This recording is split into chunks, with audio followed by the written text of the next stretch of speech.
Okay, Chair, we're now live. Thank you. Good evening and welcome to this virtual meeting of the Plans Committee for Charnwood Borough Council. There are a number of things I would like to remind people of before we start with the meeting and the items on the agenda. Please note that this meeting is being live streamed and recorded, and the recording will be made available on the Council's website following the meeting. Under the openness of local government bodies regulations, people may film or record this meeting, and this is outside the Council's control. However, people wishing to film or record the meeting should do so in a way that does not disrupt the business of the meeting. Also, so that the meeting is not disturbed, could I ask everyone present to please turn off your mobile phones or switch them to silent and ensure your environment is distraction free. And can I remind everyone that this is a public meeting, so please conduct yourselves in an appropriate manner. Thank you.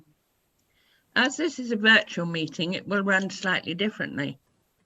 Members will need to introduce themselves and state their name and confirm that they can hear and see the proceedings. This is important for the purposes of recording attendance and transparency of the meeting. I will do this by undertaking an alphabetical roll call. Members will use the raise hand feature in the participant section of the Zoom software if they wish to speak, and will be allowed to do so in a queue system. Voting will be undertaken by roll call and of all present and alphabetically. Each member will state their name and how they wish to vote, for, against, or abstain. Speakers will be called forward at the appropriate time by the chair, and their microphone will be unmuted by the co-host. Speakers have 5 minutes each, and they will be timed by the co-host. When you have 1 minute time remaining, a bell will sound, or there will be a noise, a buzzer bell will sound. The co-host will mute you at the end of your 5 minutes. If there are any technical problems with outside speakers presenting, then I will read out the speaker's statement, which has been sent in advance of the meeting. I'm now going to confirm all those present in alphabetical order. Councillor Bentley. Yes, thank you, Chair. Councillor Bentley, I can both see and hear you. Thank you. Councillor Camsell. Councillor Camsell, I can both hear and see you and hear you, Chair. Thank you. Thank you. Councillor Capleton. Yes, Chair, I can hear, I can see everybody and I can hear everything that's said. Okay. Councillor Charles. Evening, Chair. I can confirm I can see and hear proceedings. Okay. Councillor Forrest. Good evening, Madam Chair. I confirm that I can both see and hear the proceedings. Councillor Grimley. Lost him. Councillor Grimley. Thank you, Chair. I can see and hear the meeting. Thank you. Thank you. Councillor Lowe. Thank you, Chair. I confirm I can see and hear the proceedings. Thank you. Councillor Ranson. Thank you, Chair. I can see and hear the meeting. Councillor Savage. Thank you, Chair. I can hear and see the proceedings. Yeah. Councillor Tassell. I can both see and hear the proceedings. Councillor Tillotson. Thank you, Chair. I can both see and hear the proceedings. Thank you. And Councillor Ward. Yes, Chair, I confirm I can see and hear the proceedings. Thank you. And I am Hilary Fryer, and I can see all of you and hear all of you, and I'm the chair for this evening's meeting, though for two of the items, the Vice Chair, Councillor Ian Bentley, will be taking over. I'm also going to confirm the officers in attendance, and they are Jacqueline Jackson, who's the Group Leader Development Management, Karen Brightman, Team Leader Development Management, Lewis Marshall, Senior Planning Officer, Catherine Harrison, Legal Advisor to the Committee, Matt Goodger, Information Development Officer and co-host for this meeting, Nadia Ansari, Democratic Services Officer and clerk to this meeting, and Sally Watson, who's the Democratic Services Officer and host for this meeting. And I think, Nadia, you're going to confirm the speakers who are in the virtual public gallery? Yes, Chair. Just to confirm, we have Councillor Andrew Paling with us. We have Councillor Elizabeth Astill, Councillor Robin Popley, Mr. Jeff Brooks, Mr. Justin Smith, and Mr. Oliver Freer. Thank you very much. We now, do we have any apologies? Hi, Chair. Just to confirm, no apologies have been received for this meeting. Thank you. The item 2, the minutes of the previous meeting. I'd like to confirm that as a correct record, the committee to confirm as a correct record the minutes of the meeting held on the 16th of July 2020. I will now call out each committee member in alphabetical order to respond. Councillor Bentley. Councillor Bentley, for. Councillor Camsell. Yes, 4, Chair. Councillor Capleton.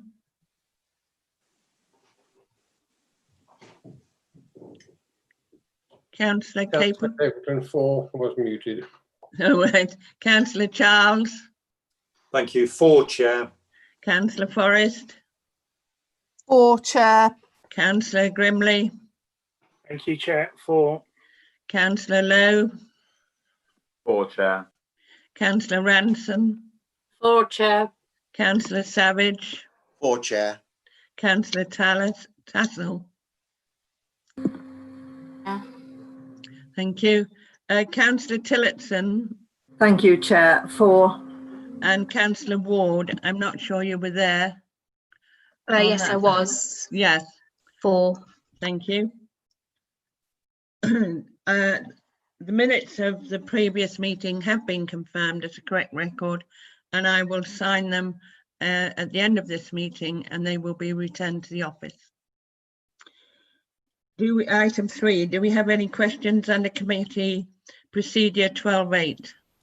So I can confirm, Chair, that no questions had been received for this meeting. Thank you. Item 4, disclosures of pecuniary and personal interest. Are there any disclosures of interest? So, Chair, if I can make a start, we have had a few disclosures previous to this meeting. We've had a disclosure from Councillor Tassel in relation to application P/20/0109/2.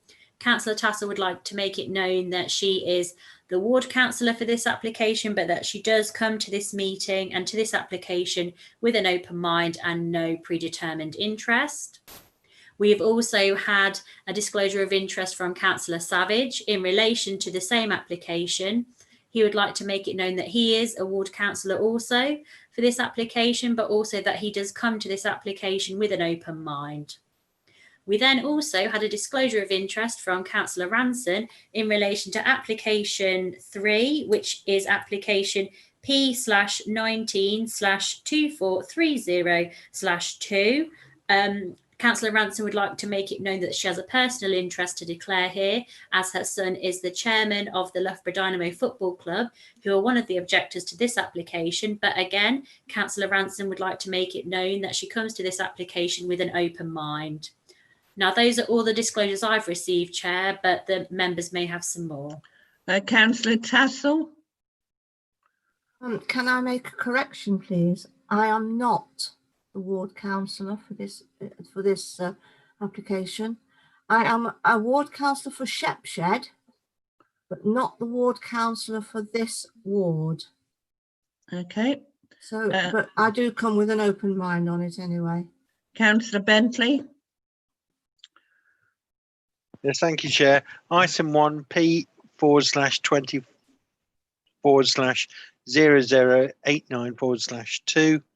I have a personal interest leading to bias, so I will leave the meeting for this item. Thank you.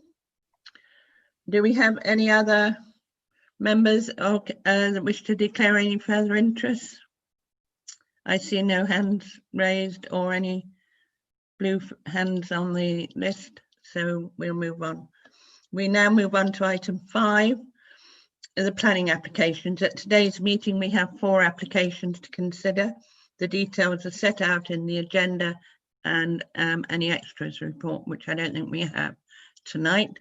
Item 1 is P20/0089/2 Barwood Development Securities, Pease Hill Farm, Ratcliffe Road, Salby, pages 9 to 29 in your agenda.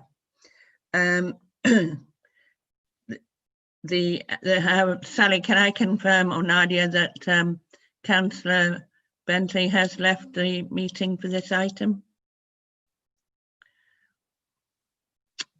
Yes. As Chair, I can confirm. Thank you. Right, as per the Public Speaking at Plans Committee procedures, we'll now be following the following steps. The presentation will be made by Mr. Lewis Marshall, and he will do the slides. And then we have 2 speakers, Ms. Elizabeth Astle, representing Salby Parish Council, and Councillor Andrew Paling, the Ward Councillor. So each one has 5 minutes, as we've explained. You will be given the 4-minute warning, and then if you're still speaking after 5 minutes, your speaker will be turned off. So if we can now move to the consideration, and I call on Mr. Lewis Marshall, I believe, is doing this one for us. Thank you very much.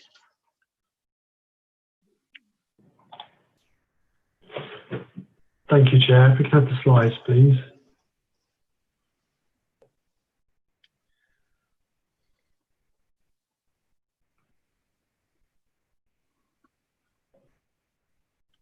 It takes a bit of time, but we are working on it, and the slides will come up. There we are.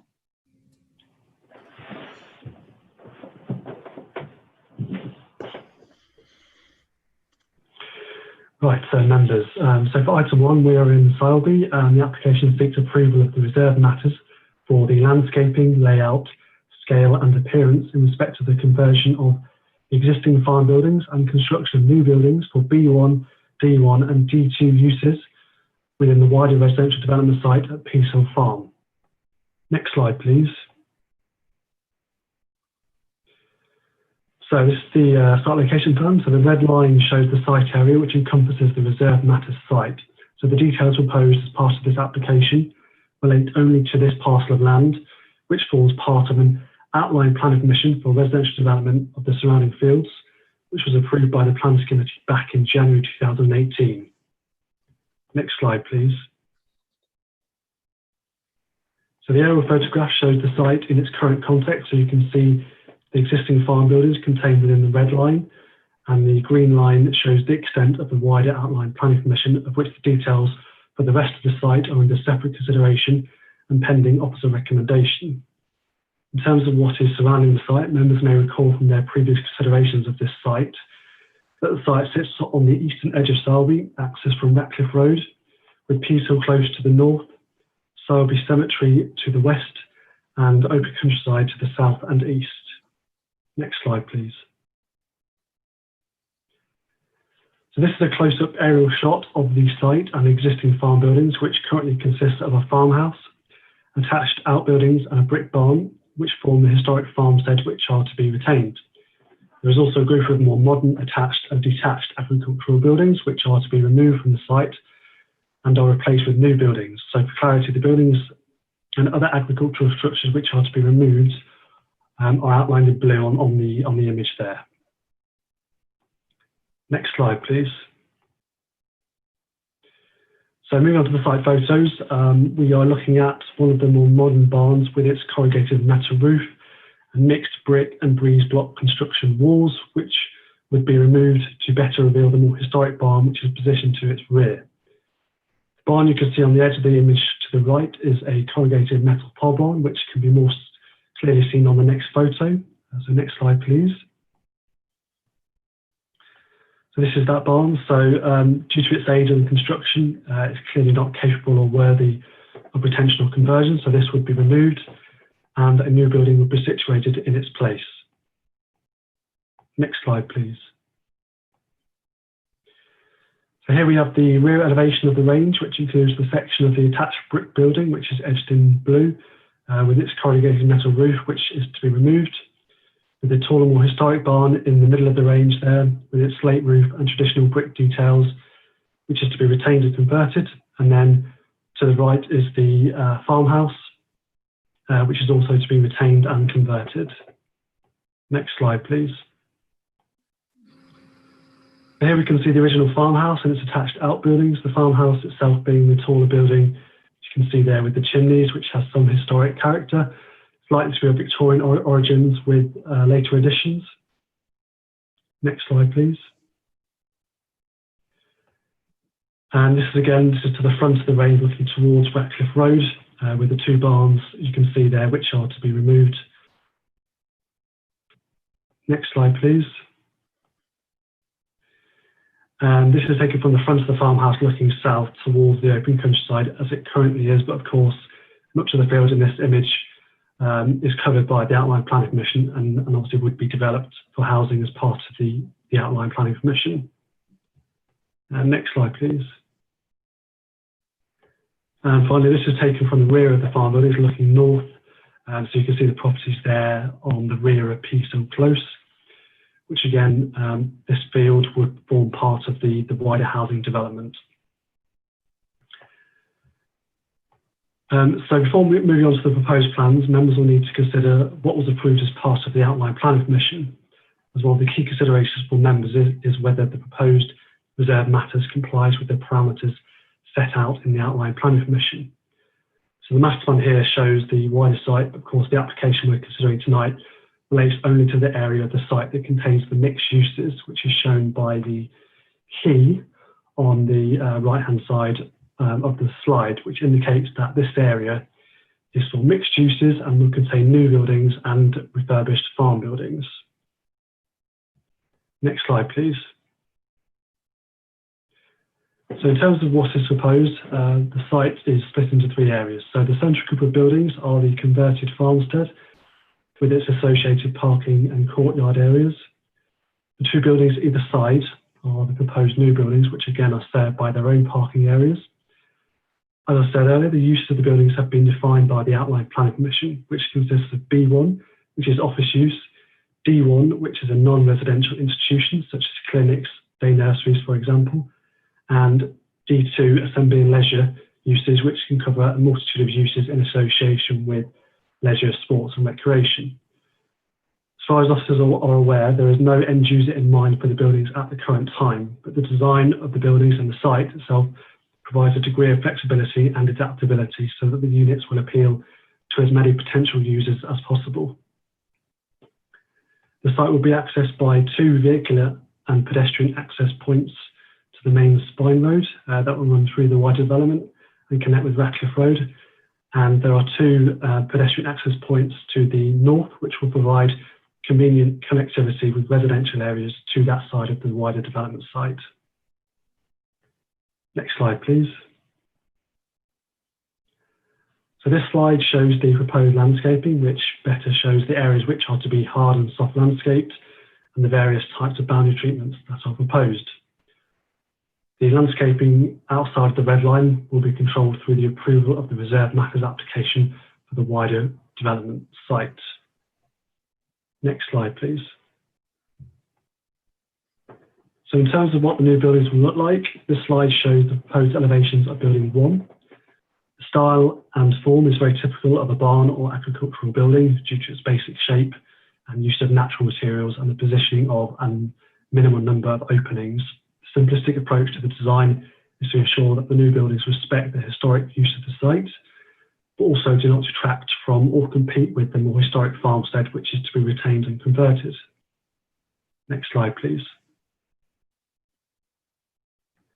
And externally, both new buildings are very similar in terms of their basic shape and use of materials, with building 2 being slightly smaller in footprint than building 1. Next slide, please.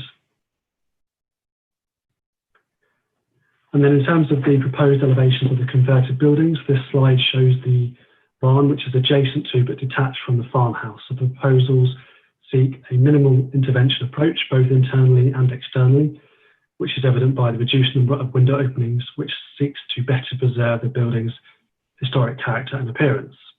Next slide, please. And the same approach has been taken with the conversion of the farmhouse and its attached outbuildings, which again, officers are of the view that the proposals will retain the original form and character of the buildings, which together with other buildings on this part of the site will create an attractive focal point for the wider development, as was the aspiration set out in the outline planning application. Next slide, please. So just to give members a flavour of the sort of internal layout of the proposed new buildings, the floor plans show the ground floor plan of building 1 and the first floor plan of building 2, which are very similar in their size and layout. So the buildings are designed to suit a range of different uses with a mix of enclosed and open plan space, which could be suitable for a variety of end users. Next slide, please. And then in terms of the converted farm buildings, the internal layouts are again a mix of enclosed and open plan office space with supporting facilities such as kitchens and waiting areas. Next slide, please. So the key considerations for members, officers consider that overall the application has been carefully assessed against the comments and consultation responses received and the policies of the development plan and the National Planning Policy Framework. Members will be aware that decisions on applications need to be made in accordance with the adopted development plan unless material considerations indicate otherwise. So in terms of the principal development, the concerns of the Parish Council and residents are noted in respect of the reserved matters compliance with the outline planning permission. However, on balance, officers' advice to members is that the proposals do accord with the parameters of the outline consent, both in terms of the uses proposed and the demolition and rebuilding of buildings. These considerations are set out in depth on pages 17 and 18 of the report. It is considered that the proposals relate to the built form and settlement character of this area of Sowerby and would preserve amenity for existing residents and create a high quality environment for future residents. It is also considered that the proposed conversion works respect the historic form and character of the existing farmstead buildings, whilst the proposed new buildings respect and enhance the setting of the existing converted farmstead. It is considered that providing a condition is imposed requiring the development to be carried out in accordance with the submitted mitigation strategy, the development will be acceptable in terms of its impact on wildlife. The highway impact of this development, both on a standalone basis and cumulatively, is considered acceptable, and no objection is raised by the local highway authority. Concerns of the Parish Council in respect of the health centre, which is not to be delivered on this site, are noted. However, the original planning permission and the associated Section 106 agreement do not require the developer to provide a health centre on the site. And the NHS CCG have confirmed that they would not support a new health centre on this site at this time, and instead would be requesting the alternative financial contribution, which would be used to improve capacity at the 2 existing health centres in the village. Therefore, the application is recommended for approval as set out on page 25 of the report. Thank you. Thank you very much, Mr. Marshall. I now call on Ms. Elizabeth Astle, who's here to speak on behalf of Sowerby Parish Council. Welcome, Ms. Astle, and I hope you can hear and see us and that you understand the 5-minute ruling. Yes, I do. Thank you. If you'd like to begin now, your 5 minutes starts now. Good evening.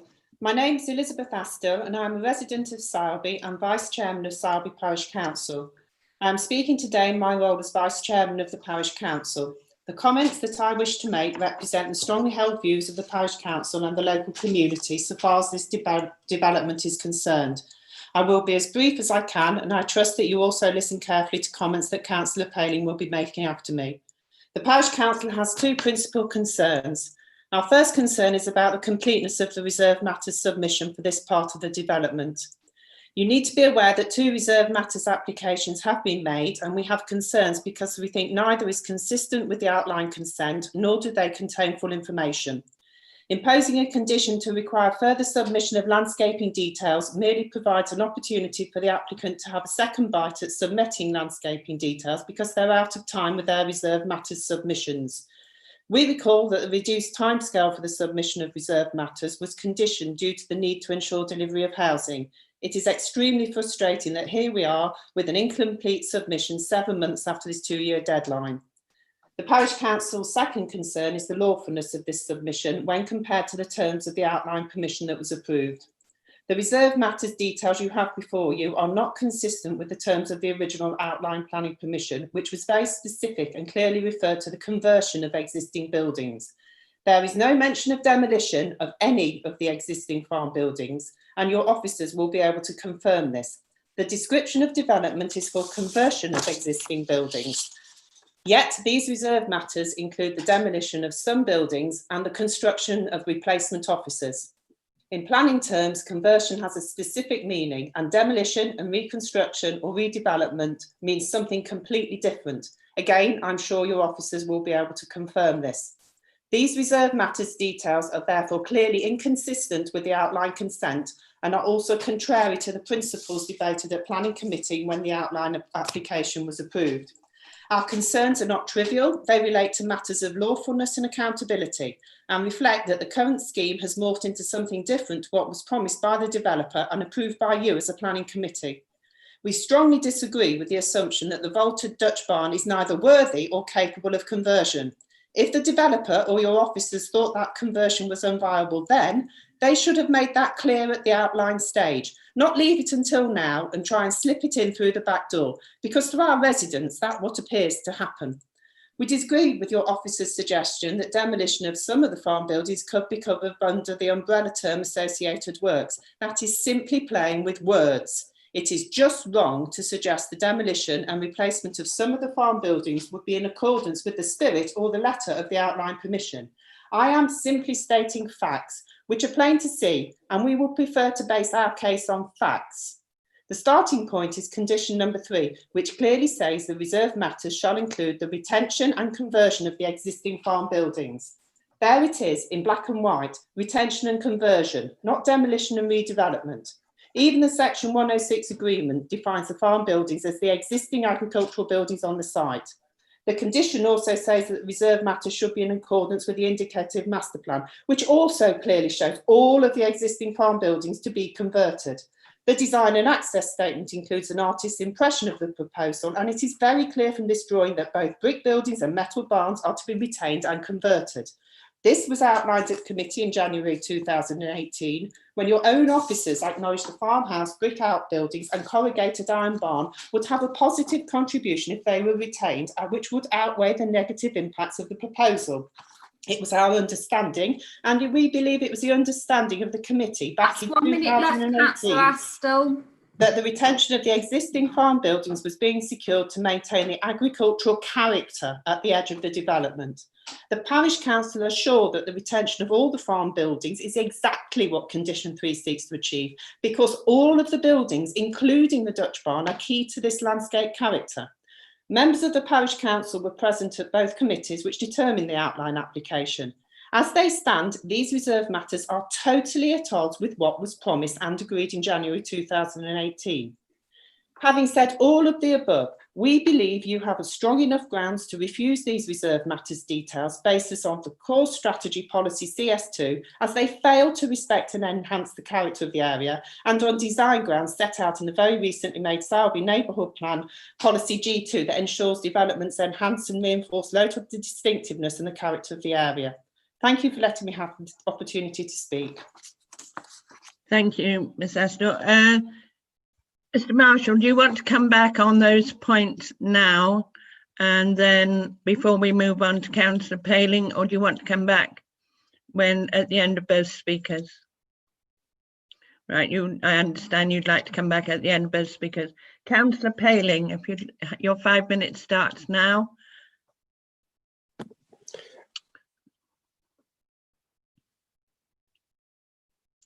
We can't. Councillor Paling, are you there? Yes, I'm here. Yes. Can you hear me now? Yes. Right. Madam Chair, councillors, officers, thank you for allowing us to speak. Just looking at the original application, we describe this as the farmstead, Peasehill Farm. Quite clearly says conversion of existing farm buildings. Then I then go on to see the application seeks reserve matters approval for the conversion of existing farm buildings and constructions of new forming part of the site. This was never agreed or mentioned in the original application. The development parcel, we talk about the proposed includes the demolition of some of the more contemporary farm buildings, of which Councillor Astles already spoke about. We also look at the new buildings to form part of this new development. And I'd also like to point out on CS14, heritage seeks to conserve and enhance heritage assets and their settings. Well, that's clearly not true in this application.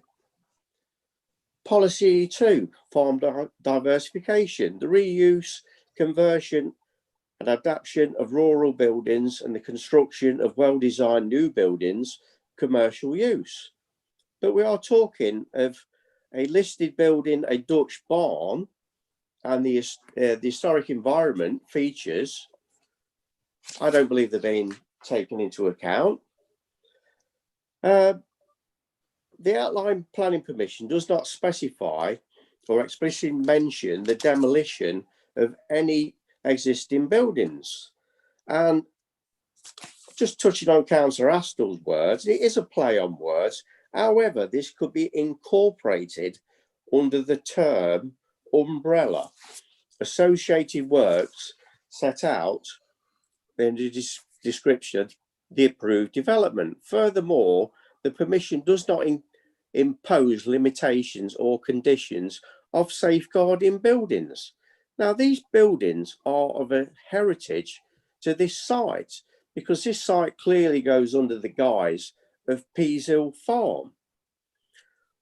I'd also like to bring to the attention that the retention stroke conversion of the large metal clad farm buildings would wholly contrary to what the conditions is trying to achieve. The proposed new buildings that would replace the large modern agricultural shed, which is not worthy or capable of conversion. Well, surely the developer from the outset would have included that in, not as an add-on years down the line. If it wasn't fit for purpose 2 years ago, why was not that mentioned? Or as that building deteriorated in those 2 years to such that it is now incapable or stroke not worthy of conversion? I'd also like to point out that the new buildings proposed are to be flexible business stroke or community use. And I use the word community use in terms of what would the benefits of the community be for that, because it's fairly loosely worded. And I can't personally see what the benefits would be. And again, clearly... That's 1 minute left, Councillor Paling. Thank you. I quite clearly see on the plans the existing, these are not my words, the existing Peasehill Farm buildings provide the build character to the site. There is an opportunity to retain and integrate these buildings, not demolish. We also look at another part of the plan, Peasehill Farm buildings refurbished with potential for new usage as rural businesses. Refurbishment and retention. And I look at furthermore down, Peasehill Farmhouse and outbuildings created a composition of materials including pebble dash render, dark orange brick and black painted steel sheeting. So that's I 5 really... minutes, Councillor Paling. Thank you. Thank you, Councillor. Mr. Marshall, would you like to come back on after those two speakers, please, before we open up for discussion from the committee? And can I remind people, can you use the raise hand signal in the participant box to indicate whether you want to speak or not? Mr. Marshall. Yes, thank you, Chair. I will just touch on a few things that were raised, although the matters that have been raised by the Parish Council and Councillor Paling are covered extensively within the report. So I think it's fair to say, obviously, the Parish Council and Councillor Paling's key concern relates to the sort of demolition of some of the existing farm buildings and whether that was approved as part of the outline planning permission. Now, officers have considered this, and it's, as I said, it's set out on pages 17 and 18 of the report. So sort of aside from the issue that the buildings to be demolished are not capable or worthy of conversion due to their age of construction, in officers' opinion, and also if they were to be retained, would not be conducive to creating a high quality site environment, the outline planning permission does not impose such strict limitations on the existing buildings. There is no valid planning reason, having regard for the outline permission, to resist their demolition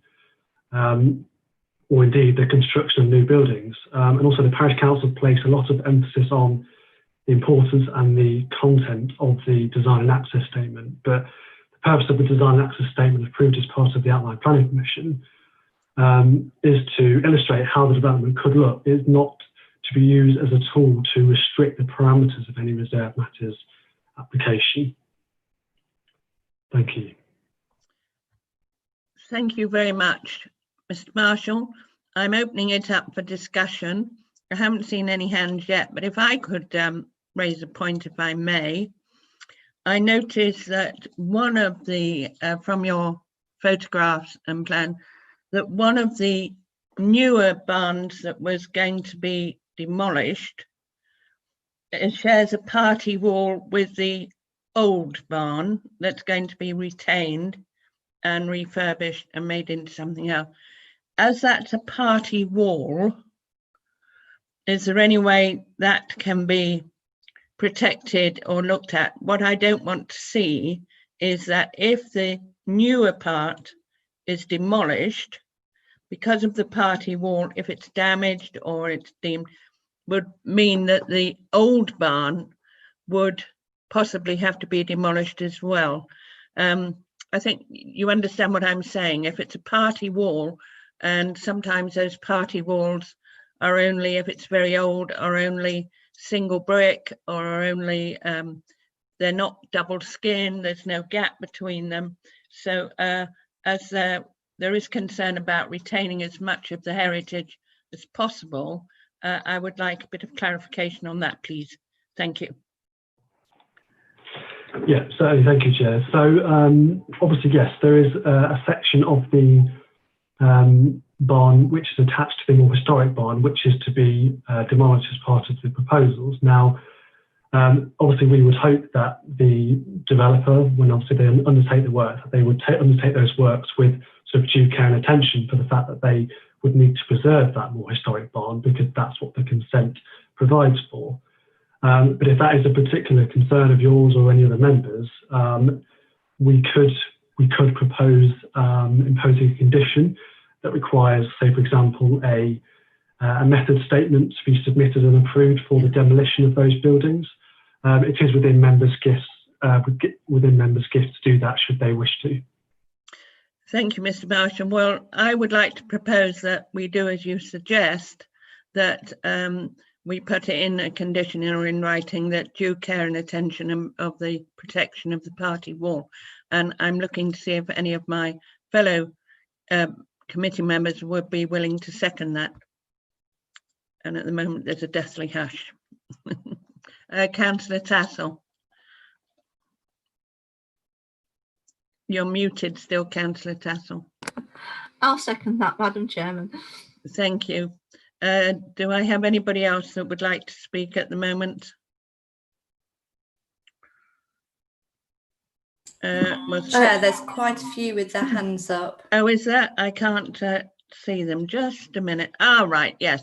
I've got them now in order. Councillor Tillotson, Councillor Grimley, Councillor Tassell, Councillor Ransom and Councillor Forrest. So Councillor Tillotson.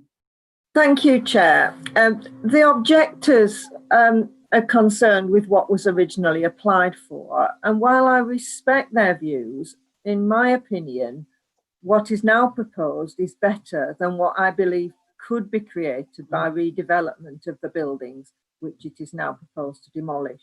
So I propose supporting officer recommendations with your additional recommendation. Thank you. Councillor Grimley. Thank you, Chair.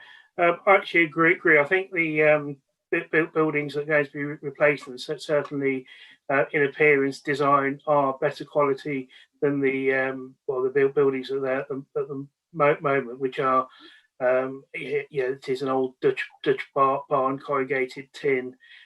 So I'd second the proposal. Thank you very much, Councillor Grimley. Councillor Tassell.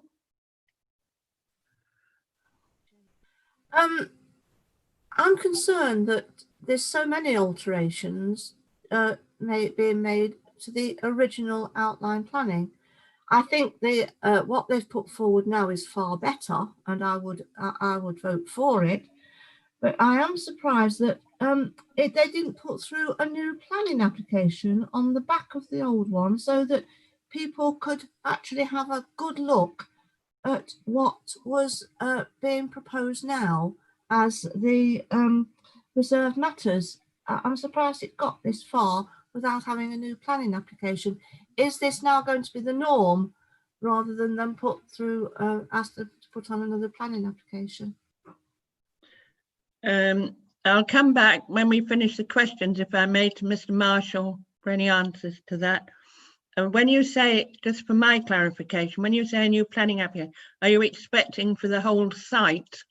Because this is only a very small part of it. I'm talking about what we are actually discussing tonight. Right. What has come through and what we've heard from the council representatives, that this was not what was passed at Plans Committee or through, I don't know whether it went to delegated powers or to plans. Okay. That's what I'm asking, is what people didn't know and couldn't therefore look at the original, what the new one is. Okay, fine. Councillor Ranson. Good evening, Chair. Thank you very much for the opportunity. I agree with you with regarding the building, and obviously you've been seconded for that, to keep the retaining wall and that the heritage. I am also a little bit concerned, like Councillor Tassell, with regarding this. It appears to be a complete new application and under reserved matters type of thing. So yes, if it had, because their yearage has been out, they should have really applied a new application, but it's here in front of us, so we've got to determine it. The other thing it actually does, I would like to put a suggestion in that with, and I see that the CCGs have refused to actually put a part of a health centre up there. What I would suggest, if the committees are minded to pass this tonight, maybe the actual parish should actually get in conversation with the CCGs and see if they can either have a satellite surgery up there or something. Please keep the money to actually update the present healthcare service for the village. That's all I've got to say. Thank you. Thank you, Councillor Ranson. Mr. Marshall will clarify, but as far as I understand, the monies that were initially discussed for a new health centre will be used on the two existing health centres within the village. Now I then have Councillor Forrest and then Councillor Ward. Councillor Forrest. Thank you very much, Chair. I always like to know what I'm voting for or voting against. When this came before us in 2018, I was clear that we were voting for additional medical facilities in the village. Councillor Ransom has just used the term satellite surgery, and that is what I thought was being proposed then. I'm not sure exactly what it is we're being asked to vote for now. It says on page 10, the proposed new health centre as part of reserved matters, which has subsequently been amended to provide a flexible office community use. And then it goes on to give details of those officers. So are we being asked this evening then to give planning permission for another Oak business centre or another ARC, two very successful business hubs elsewhere in the borough? Is that what we're being asked to give our permission for? Is this yet another business hub rather than a satellite surgery or even a community building, a village hall type building? I just want to know exactly what it is I'm voting for. Thank you. Thank you, Councillor Forrest. I think again, Mr. Marshall will explain it, but if you notice on page 16 and 17, that's where it was said that the health authorities would not build and would not take over a health centre. I think some of the other items that were discussed, I think that was always what was in the plans, but Mr. Marshall will explain that fully in a moment. Councillor Ward. Thank you, Chair. I just wanted to ask for clarification because both of the speakers that spoke to this application mentioned one of the barns that's planned to be removed as being listed. However, in the planning application, none of the buildings appear to be listed. Can I just ask Mr. Marshall to clarify that? Of course. Right. We are coming back to you, Mr. Marshall. I think you have quite a few things there to clarify for us, and I hope you've made notes. Yes, thank you, Chair. Right. I'll start with the easy one. So, no, the buildings are not listed, and there are no plans to list the building. So, as we've defined it in the report, that is an accurate assessment for members to take into account. I think in terms of the other questions, it's important to distinguish between the outline permission and the reserved matters. So in terms of the outline permission, members were considering the principle of the development. So the principle of development was approved, which included 170 houses and a mixed use area, which is the site that we're currently considering. Now, those mixed uses that were approved as part of the outline planning permission consisted of B1, D1 and D2 uses, which can cover a wide multitude of different uses. Now, the reserved matters doesn't propose to change the principle of the development.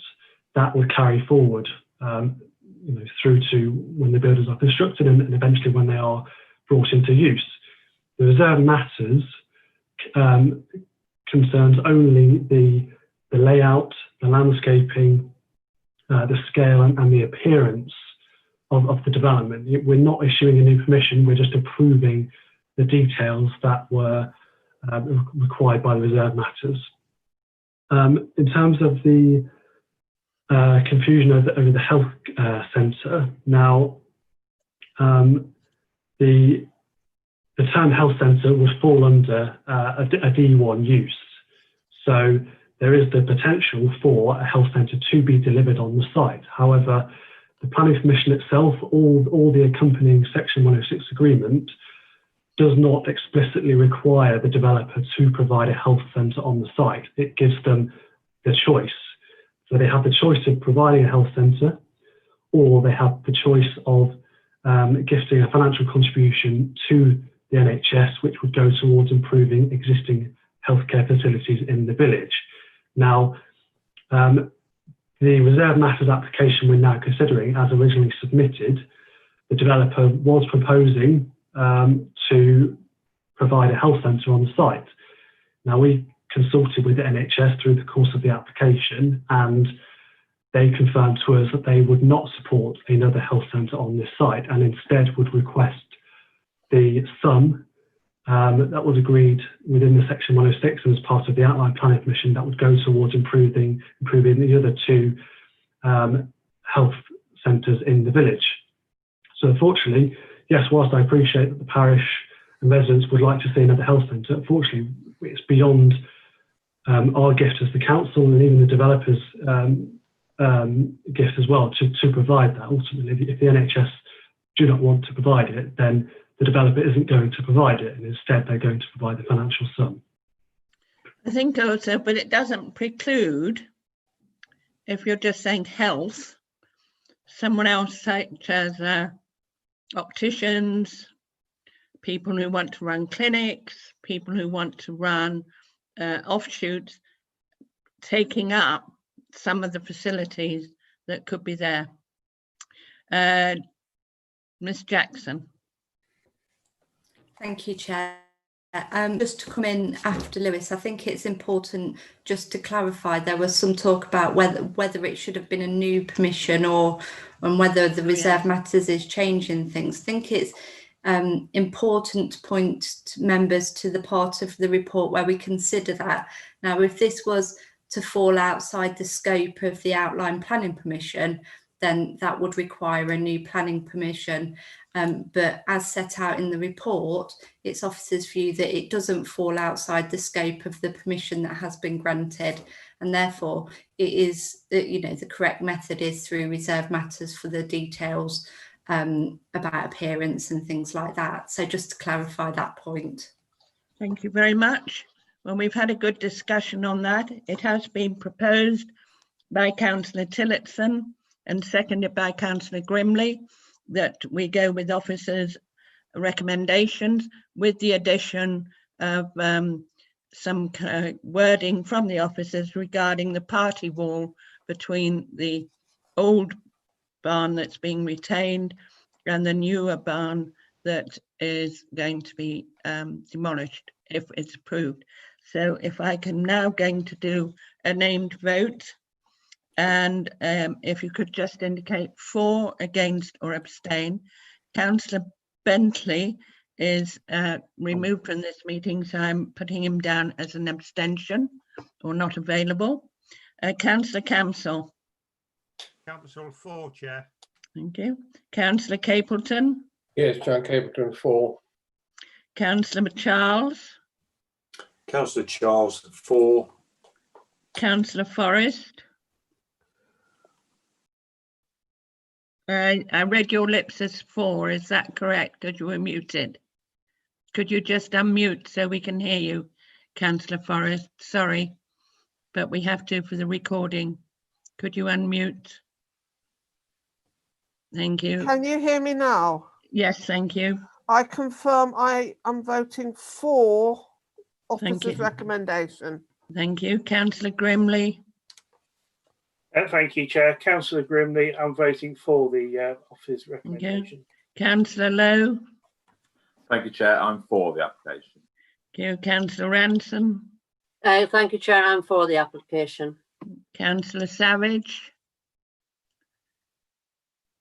I can't hear you, Councillor Savage. Could you unmute? Thank you, Chair. I'm for the application. Okay. Councillor Tassell. I'm for the application. Thank you. Councillor Tillotson. Thank you, Chair. I'm for the application. And Councillor Ward. Thank you, Chair. 4. Thank you. And I also am for. So that make that unanimous. And if Ms. Harrison would like to confirm. Yes, thank you, Chair. That was a unanimous vote in favour of officer's recommendation with the additional condition of vote of 12 members voting. Thank you. Thank you very much. We now move on to item 2. Councillor Bentley has rejoined us, and Councillor Bentley will take us through this one, which is on your pages 30 to 44. Councillor Bentley. Yeah, thanks, Chair. So we're now looking at item 2, P/20 0109/2 ORE Operations Limited, 38 Charnwood Road, Shepshed, pages 30 to 44. If we can ask all members of the committee who have an interest in this item, please turn off their microphone and video to stop them from participating in this item. If we could ask Sally to confirm if there's any councillors who have declared an interest, have turned off their microphones and video. Chair, no councillors declared an interest in this item. Okay, thank you. So as per the Public Speaking at Plans Committee procedures, we're now following the following steps. The presentation will be planned by Planning Officer Lewis Marshall, who will present the application. And then that'll be followed by 2 speakers in this order: the agent, Oliver Freer, and then Councillor Popley, the ward councillor. So over to you, Mr. Marshall, for the second time. Thank you, Councillor Bentley. If we can have the presentation slides, please.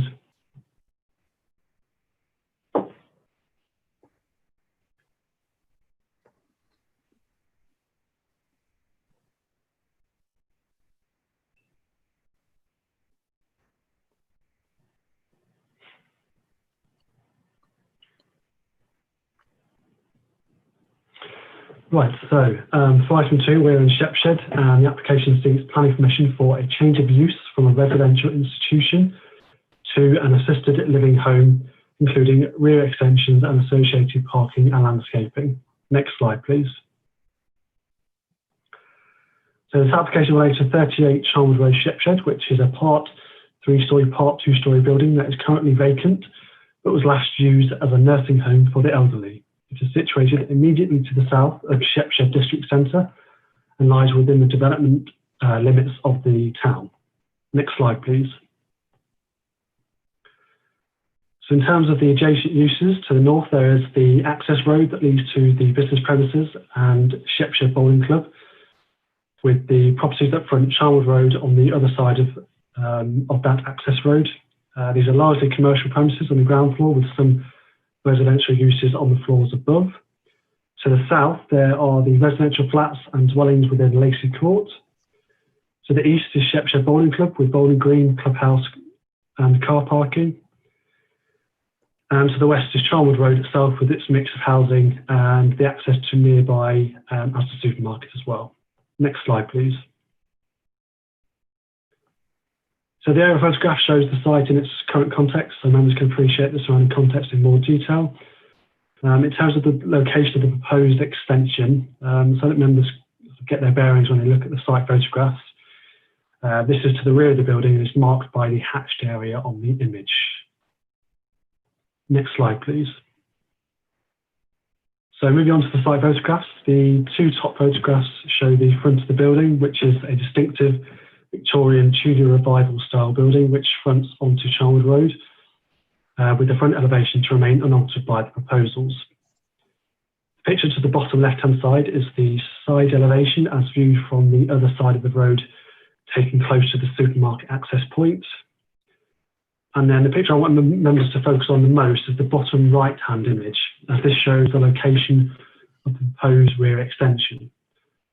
So as part of the proposals, the area denoted by the hatch line would be demolished, and a 3-storey extension would be constructed in its place on the same footprint as the existing part of the building. Next slide, please.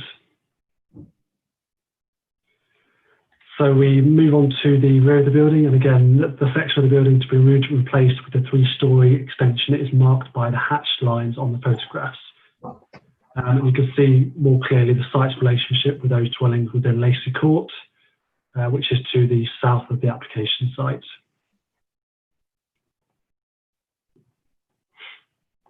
Next slide, please.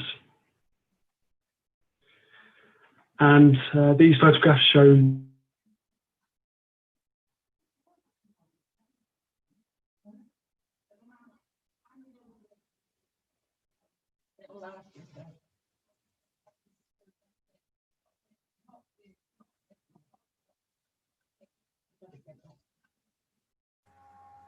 think we've lost Mr. Marshall.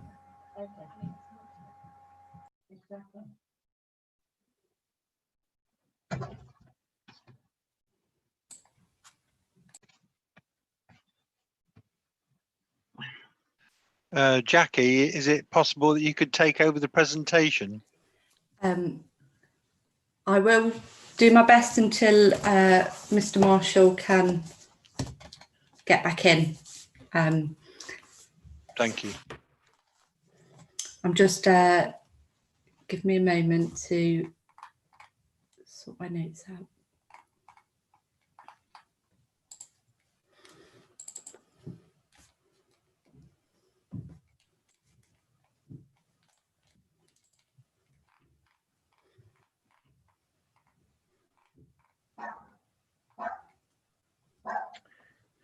So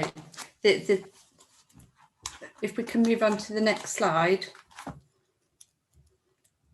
So in terms of what the proposed in more detail, the application is seeking a change of use from the existing building, from a care home for the elderly, which falls under Class C2 use, to an assisted living complex, which would fall under a sui generis use, so use all of its own.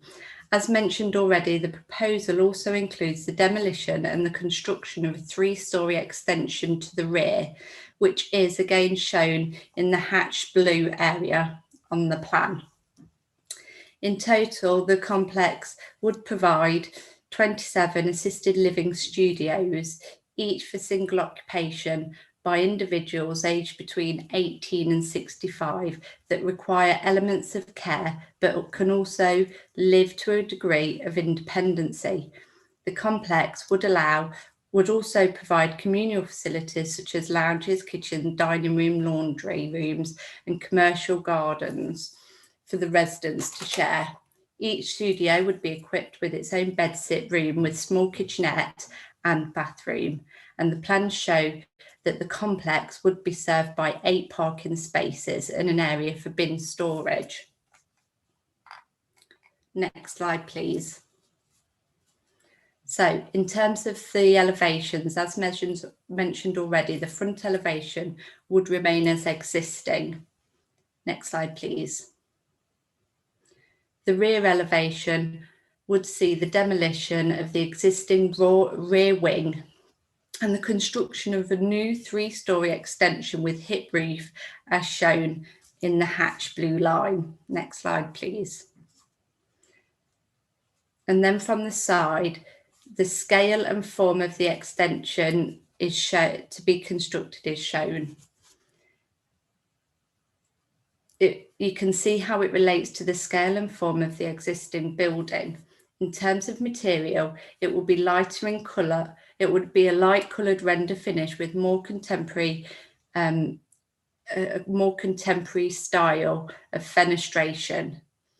And given the eclectic mix of extensions and alterations to the existing building, it's considered by officers that it would fit in well with the existing building. I do think that Lewis Marshall is now back with us, so he may want to take back over his presentation. Yeah, thank you, Jackie. You back with us, Lewis? I am, yes. Sorry about that. So yes, we're looking at the side elevations. So yes, so the form, the extensions becomes clearer and how it will relate to the scale and form to the existing building. So in terms of materials, as Jackie was saying, it will be light coloured render finish with more contemporary contrasting style of fenestration, which officers consider to be acceptable given the already eclectic mix of extensions that have taken place on the existing building. Next slide, please.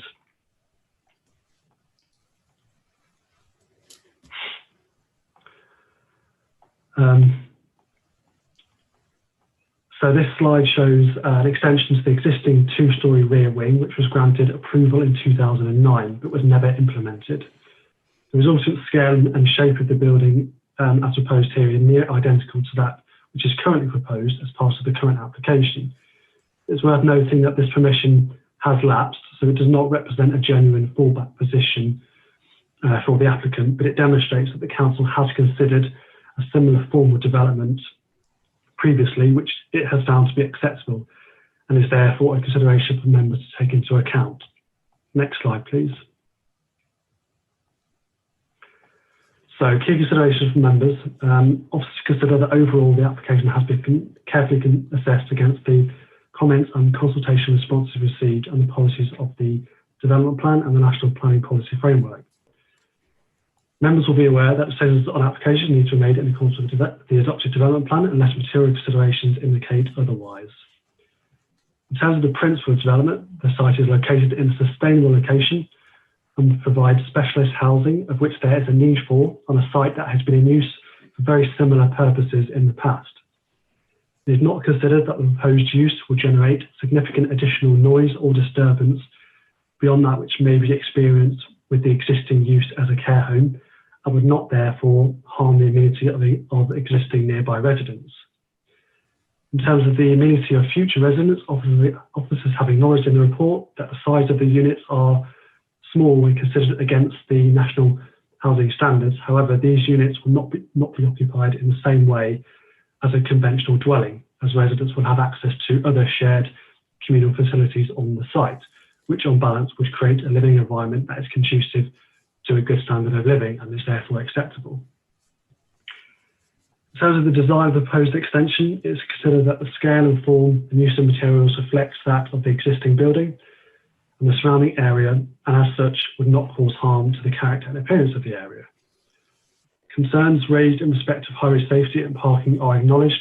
However, it is also acknowledged that future residents are possibly or unlikely to have the level of dependence that would enable car ownership. And the site is also located within close walking distance of the town centre, and therefore residents would not need to depend on private car to access facilities and services. And accordingly, the local highway authority raises no objection to the application on grounds of highway safety or parking. Therefore, the application is recommended for approval as set out on page 25 of the report, to include an amendment to condition 2 as set out in your extras report. Thank you. Thank you, Lewis, for that, and thank you to Jackie for stepping in and doing a very nice job of infilling in between. So we now move to the speakers. Now, I'd just like to remind the speakers you have 5 minutes. After 4 minutes, there'll be an indication to you that you've got 1 minute remaining. So I'm going to call the agent for the applicant, Oliver Freer, to take the seat, and you can start when you're ready. You have 5 minutes. Thank you, Chair and members, for the opportunity to speak to you this evening. My name is Oliver Freer. I'm a Chartered Town Planner for CBRE, and we are the planning agent speaking on behalf of the applicant ORE Operations Limited in support of this full planning application. Firstly, I'd like to say that we welcome your officer's recommendation to grant planning permission subject to the proposed conditions attached. I'd just like to say a few comments on who the applicant is, explain the need for the proposal, and respond on comments raised during the determination of the application. The applicant. Oculus Supported Living is a subsidiary of the applicant ORE Operations Limited. Oculus is a well-established property company in the United States and is now delivering its supported living accommodation throughout the UK. They provide an alternative to traditional institutional care settings, creating state-of-the-art specialist supported housing to help create a better quality of life for people with physical disabilities, learning disabilities, or complex care needs. The need. The proposals would regenerate this existing vacant property, creating a quality place in the heart of the local community that allows people to live as independently as possible within a warm, engaging and modern environment. The amount of care provided will vary depending on the resident. The basic level of support would relate to life skills such as paying bills, receiving benefits, accessing services, personal care, and establishing new social networks. No staff will live at the facility, and there'll be no live-in accommodation for carers. The Council's adopted core strategy of policy CS3 fully supports the provision of residential accommodation to deliver an appropriate mix of housing to meet the Council's housing need. The Council's Housing and Economic Development Needs Assessment also identifies a housing need for people with health problems and disabilities. Furthermore, national planning policy also places a clear emphasis on the need to ensure that the needs of groups with specific housing requirements are fully addressed. Consultation in response to comments. The applicant sought to consult with local residents and local ward councillors prior to the submission of the application by way of a letter and a summary booklet describing the proposed changes to the property to operate as an assisted living facility. During the course of the determination of the application, comments have been received from local residents and the neighbouring bowls club, which I'd like to briefly respond on. Firstly, the proposed scale and massing of the 3-storey rear extension is in keeping with the scale and massing of the existing building and the neighbouring properties, and as mentioned, is of the same scale of the previous planning permission granted by the council in September 2009. The existing rear extension is of a poor quality, and its demolition and replacement to provide a contemporary extension using high quality materials will complement and enhance the character of the main building. Secondly, the existing access and car parking provision remains unchanged and is considered acceptable by Leicester County Council highway officers who have raised no objections to the proposals.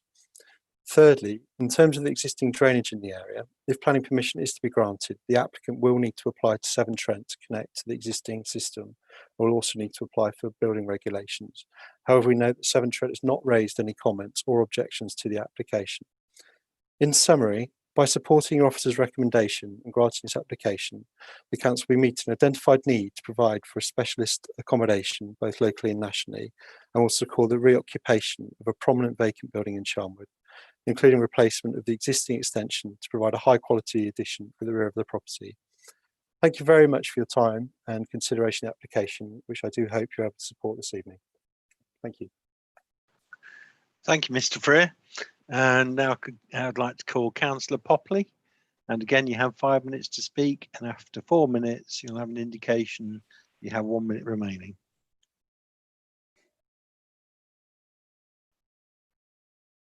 Thank you, Chair. Chair and fellow councillors, thank you for letting me speak at tonight's meeting. Application P20-01092 sees a proposed change of use to premises formerly known as Charnwood Hall Nursing Home. As you'll note from my initial call-in remarks listed on page 30 of tonight's agenda, I have severe reservations connected to traffic issues along Charnwood Road, which is a main road in the town, which may arise from this, as well as design alterations. The latter at the time namely referring to the proposed rear extension, but now also extends to aspects concerning internal alterations to do with communal facilities and layout of rooms. First, I tackle the traffic issues. This building, as I have stated already, is situated on a main road. Directly opposite this building is a large chain supermarket, which has deliveries accessing the premises via a very tight turning point in the centre of the road, as well as normal traffic footfall in and out of the car park. Another supermarket is situated further up the road, both of which were built after the nursing home opened. There are also nearby retail units, including a chip shop and a Chinese restaurant, to name but two, whom both invariably see a lot of cars accessing their businesses. The report also highlights this on page 30, as well as the Bowls Club, who lie to the rear of this property and have very little parking themselves. Business units also lie at the back of this site, all of which seems to go against the ideal set out as being beneficial under policy CS9. I will come back to this later, but added to the adjacent domestic households, members can garner a picture in their mind of the busy nature Charnwood Road has upon Shepshard's daily life. With the 8 additional car parking spaces, which are mentioned in the report at page 32, in lieu with the bin store, which will also need to be accessed by our contractors, and it is clear to see how these amendments will invariably add more traffic issues. This is why I am slightly confused as to how policy TR/18 highlighted on page 33 of tonight's agenda is being met. On the one hand, this policy highlights how no development should be approved if it does not secure highway safety and minimise harm to visual and local amenities, yet in the same breath also identifies a desire to see a move away from car use. As this proposal is an attempt to see residents move here who require an assisted living lifestyle, surely the practicalities of having a car on site, or alternatively, having put vulnerable people in a location so widely used by the wider community, is counterproductive. I am honestly left with more questions than answers, placing vulnerable people in such a scenario, and ask members to consider the traffic implications presented tonight. As for design, policies EV/1, ST/2, CS/1, CS/2, and CS/3 are all cited as reasons for accepting tonight's design proposals. Again, I'm confused as to how the proposals presented tonight fit these criteria. I also wish to draw members' attention to the table on page 35, which shows a mix of both conditionally approved and refused application regarding changes to the building design. Amongst these refusals, saw a refusal in early 2009, P/9/0068/2, of a 3-story extension to the rear to form nine new bedrooms. But tonight's report suggests this current design, which appears to far exceed this, is somehow fitting in with the street scene. By proposing to build the new rear extension where it is, you will invariably impact upon the Bowls Club parking capacity and access, as well as access to businesses at the rear of the property, and that doesn't even include emergency vehicles who may need to get to the properties on Charnwood Road or, worryingly, even this building. Bin store odours and noise have also been cited by residents. Finally, the report does not appear to reflect the design layout given in relation to all internal changes. Whilst I sympathise with the predicament faced by Plans Committee tonight to fill a vacant property, I hope my presentation sets out many valuable reasons why this should be refused. Thank you again. Thank you, Councillor Popley. I'm going to ask Lewis Marshall, first of all, if he would like to come back and make comment as to what the speakers have said. Thank you. Thank you, Councillor Benny. Yes, there's just a couple of very sort of minor points. Councillor Popley there referred to a refused application for a 3-story development in 2009. Just to clarify, the refused application Councillor Popley is referring to not only sought to increase the height of the building to 3-story, but it also sought to increase the footprint of the building as well. So this was considered unacceptable and was refused, but a further scheme was submitted, which I showed you in the presentation slides, which was approved. And just to clarify further, the height and the scale of that extension that has been approved previously is near identical to that which is before members tonight. Councillor Popley also mentioned the development impeding access to the Bowls Club and the businesses to the rear of the site. I mean, again, the proposal does not look to increase the footprint of the building and therefore would not necessarily impede access to the rear of the site.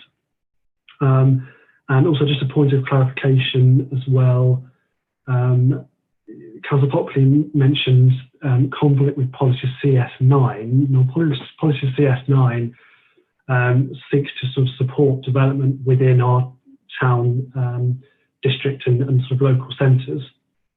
Now, in officer's opinion, the development would not prejudice local businesses in any way. In fact, it would probably support local businesses because it would provide additional patronage. And yes, I think that's it in terms of points I want to come back on. Right, thank you, Mr. Marshall. I'm showing at the moment 4 people wishing to speak. The first one is Councillor Tassell. So, Councillor Tassell, would you like to take the seat, as it were, and make a comment? Thank you.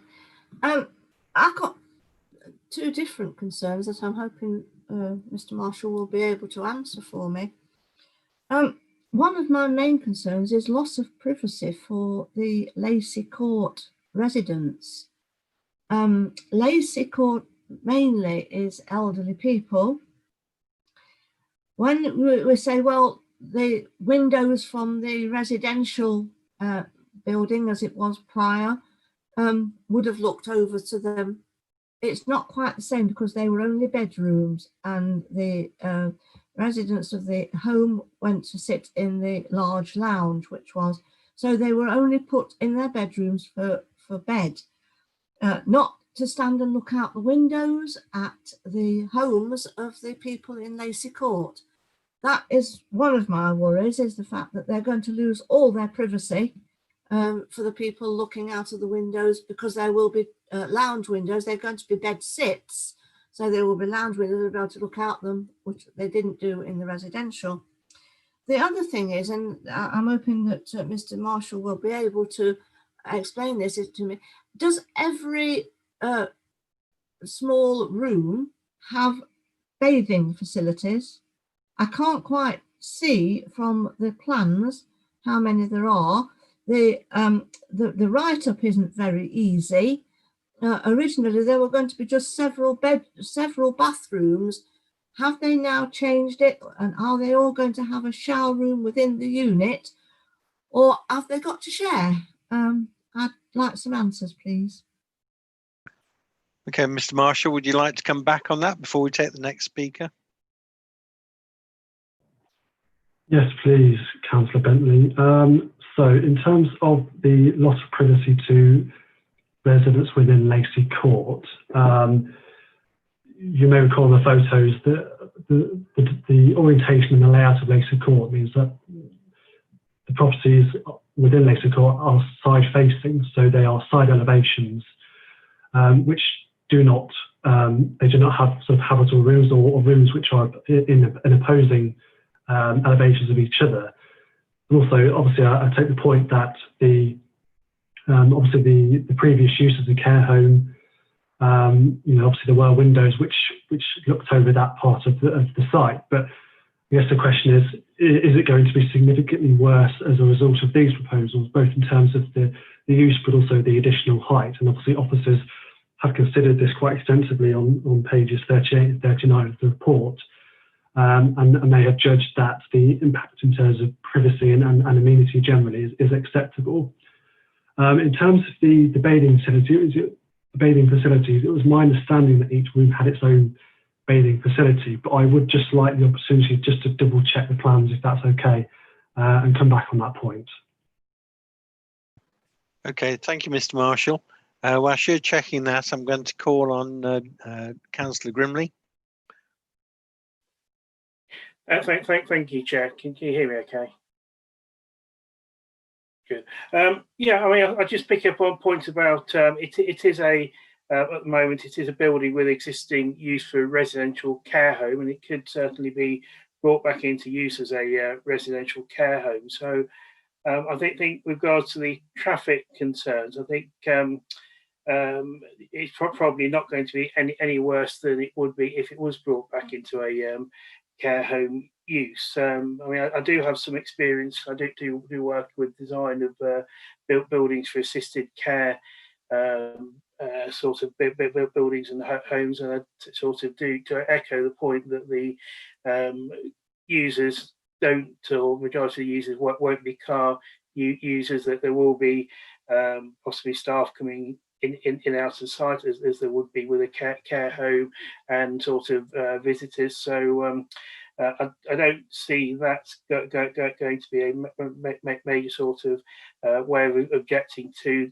this. So I'd like to propose officers a recommendation. Thank you, Councillor Grimley. Do we have a seconder for that? I'd second that, Chair. Thank you, Councillor Lowe. Next speaker I have is Councillor Fryer.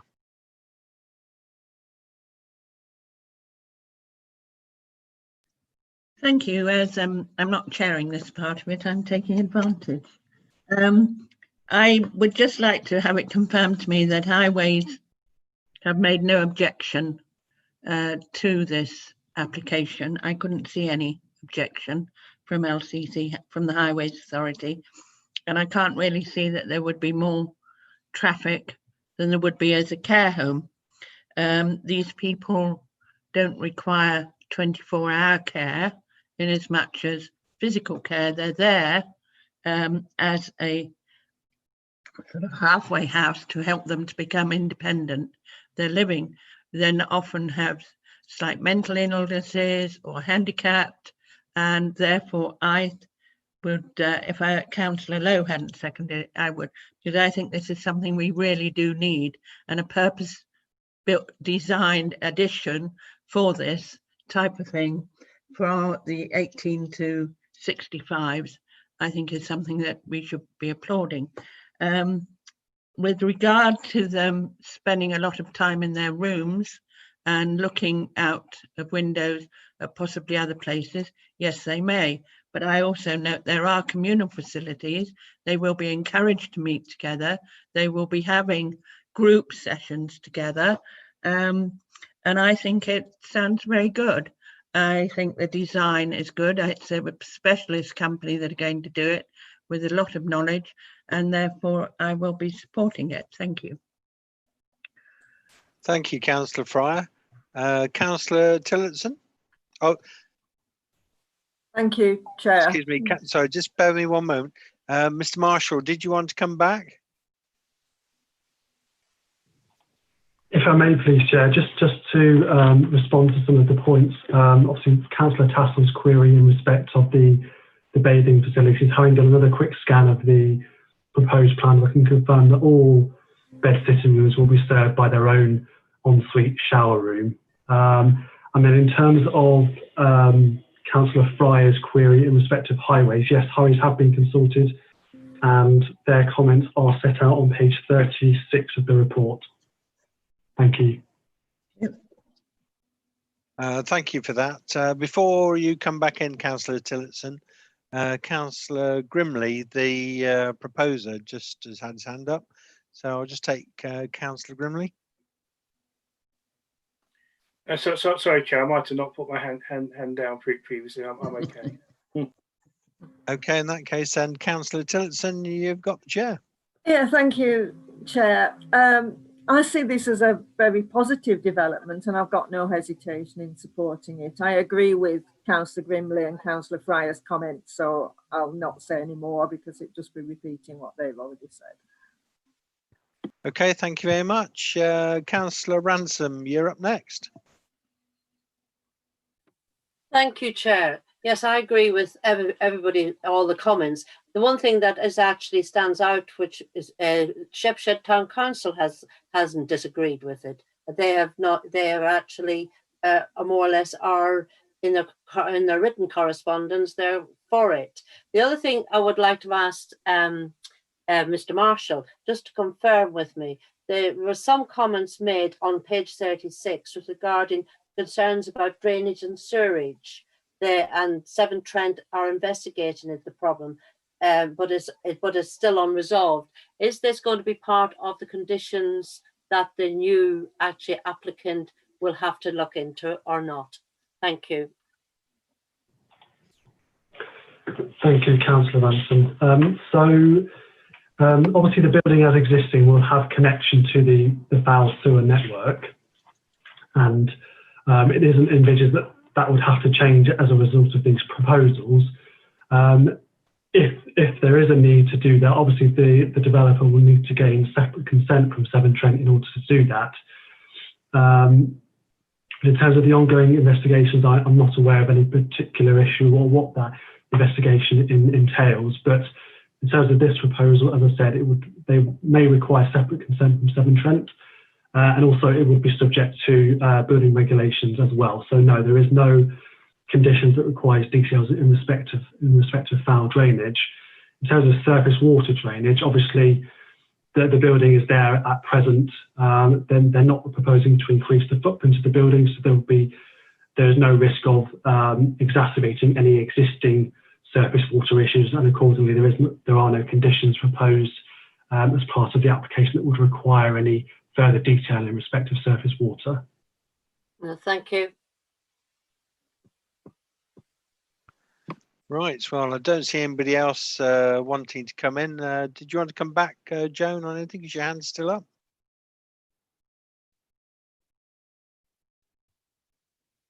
Sorry, yes, I put it up again. When Councillor Popley was talking about traffic and what have you, one of the biggest concerns that we've found, and it isn't, I don't think it's really a planning application matter, but this building stands on a blind bend, and I can see people who are not, I don't know how to put it really, that need assistance in living. I can see them walking across Charnwood Road and being hit on this bend by a car because it's absolutely blind, and it's absolutely opposite with the Asda, where you go into Asda. It's for this kind of living accommodation, it isn't the ideal place, I'm afraid. I know it's a nice building and everything, but it isn't the ideal place for people to just be able to walk across the footpath and straight out, and that on this blind bend. That is one of my worries as well. Okay, thank you. I don't see anybody else with their hands up, so I'm now going to put it to the vote. So if I call out everybody's name now, alphabetical order, if you could state your name and whether you're for, against, or abstain. So Councillor Camsell. Councillor Camsell, are you for, against, or abstaining? For the your microphone is muted. You'll need to that's it. Thank you. Can you repeat? For. Okay. Thank you. Councillor Capleton, are you for? Yes, Against? Councillor Capleton in favour, please. For. Okay. Thank you. Councillor Charles. Yes. Thank you, Chair. Councillor Charles, for. Thank you. Councillor Forrest. I abstain, Chair, please. Okay. Councillor Fryer. Thank you. For. Councillor Grimley, I'm assuming you're for it. Yeah, thank you, Chair. For. Thank you. Councillor Lowe, I presume you're for it as you seconded it. Thank you, Chair. Yes, for the application. Thank you. Councillor Ransom, you've already For, expressed Chair. a view, but are you for? Okay, thank you. For, Chair. Councillor Savage. For, Chair. Thank you. Councillor Tassell. Abstain. Abstain. Okay, thank you. Councillor Tillotson. Thank you, Chair. I'm for. Thank you. And Councillor Ward. Thank you, Chair. For. Thank you. Okay. And I'm also for. So I'm going to ask Catherine just to double check those figures with me, but I make that 11 for and 2 abstaining. Catherine, can you confirm, please? Yeah, please. I agree to vote in favour of the proposition with the amended condition to therefore voted 4 in favour and 2 abstentions. 11 in favour and 2 abstentions. Yeah, that's better. Thank you very much. Yeah. Okay, lovely. We've now finished with this item. I'm now going to pass back to the chair, Hilary Fryer. Thank you very much. Thank you very much, Mr. Bentley. That was very good. We now move to planning application number 3, which is P/19/2430/2, and this is starts on page 45, and it's 45 to 72, and it's for land adjacent to Nanpanton Sports Ground, Watermead Lane, Nanpanton, Loughborough. There will be a presentation by Miss Karen Brightman on this. Do we have anybody that wanted to declare an interest on this and not take part? No, everybody. No members need removing, Chair. Thank you. Okay, we will have 2 speakers, and it will be an objector, Mr. Jeff Brooks, and the agent, which is Mr. Justin Smith. Right, so we'll now move to Karen Brightman, please, to do the presentation. Thank you, Chair. If I could just have the slides, please.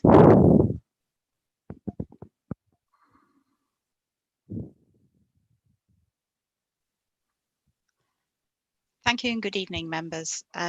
Tonight, item 3 relates to a full planning application, and it's for change of use of land to a cemetery.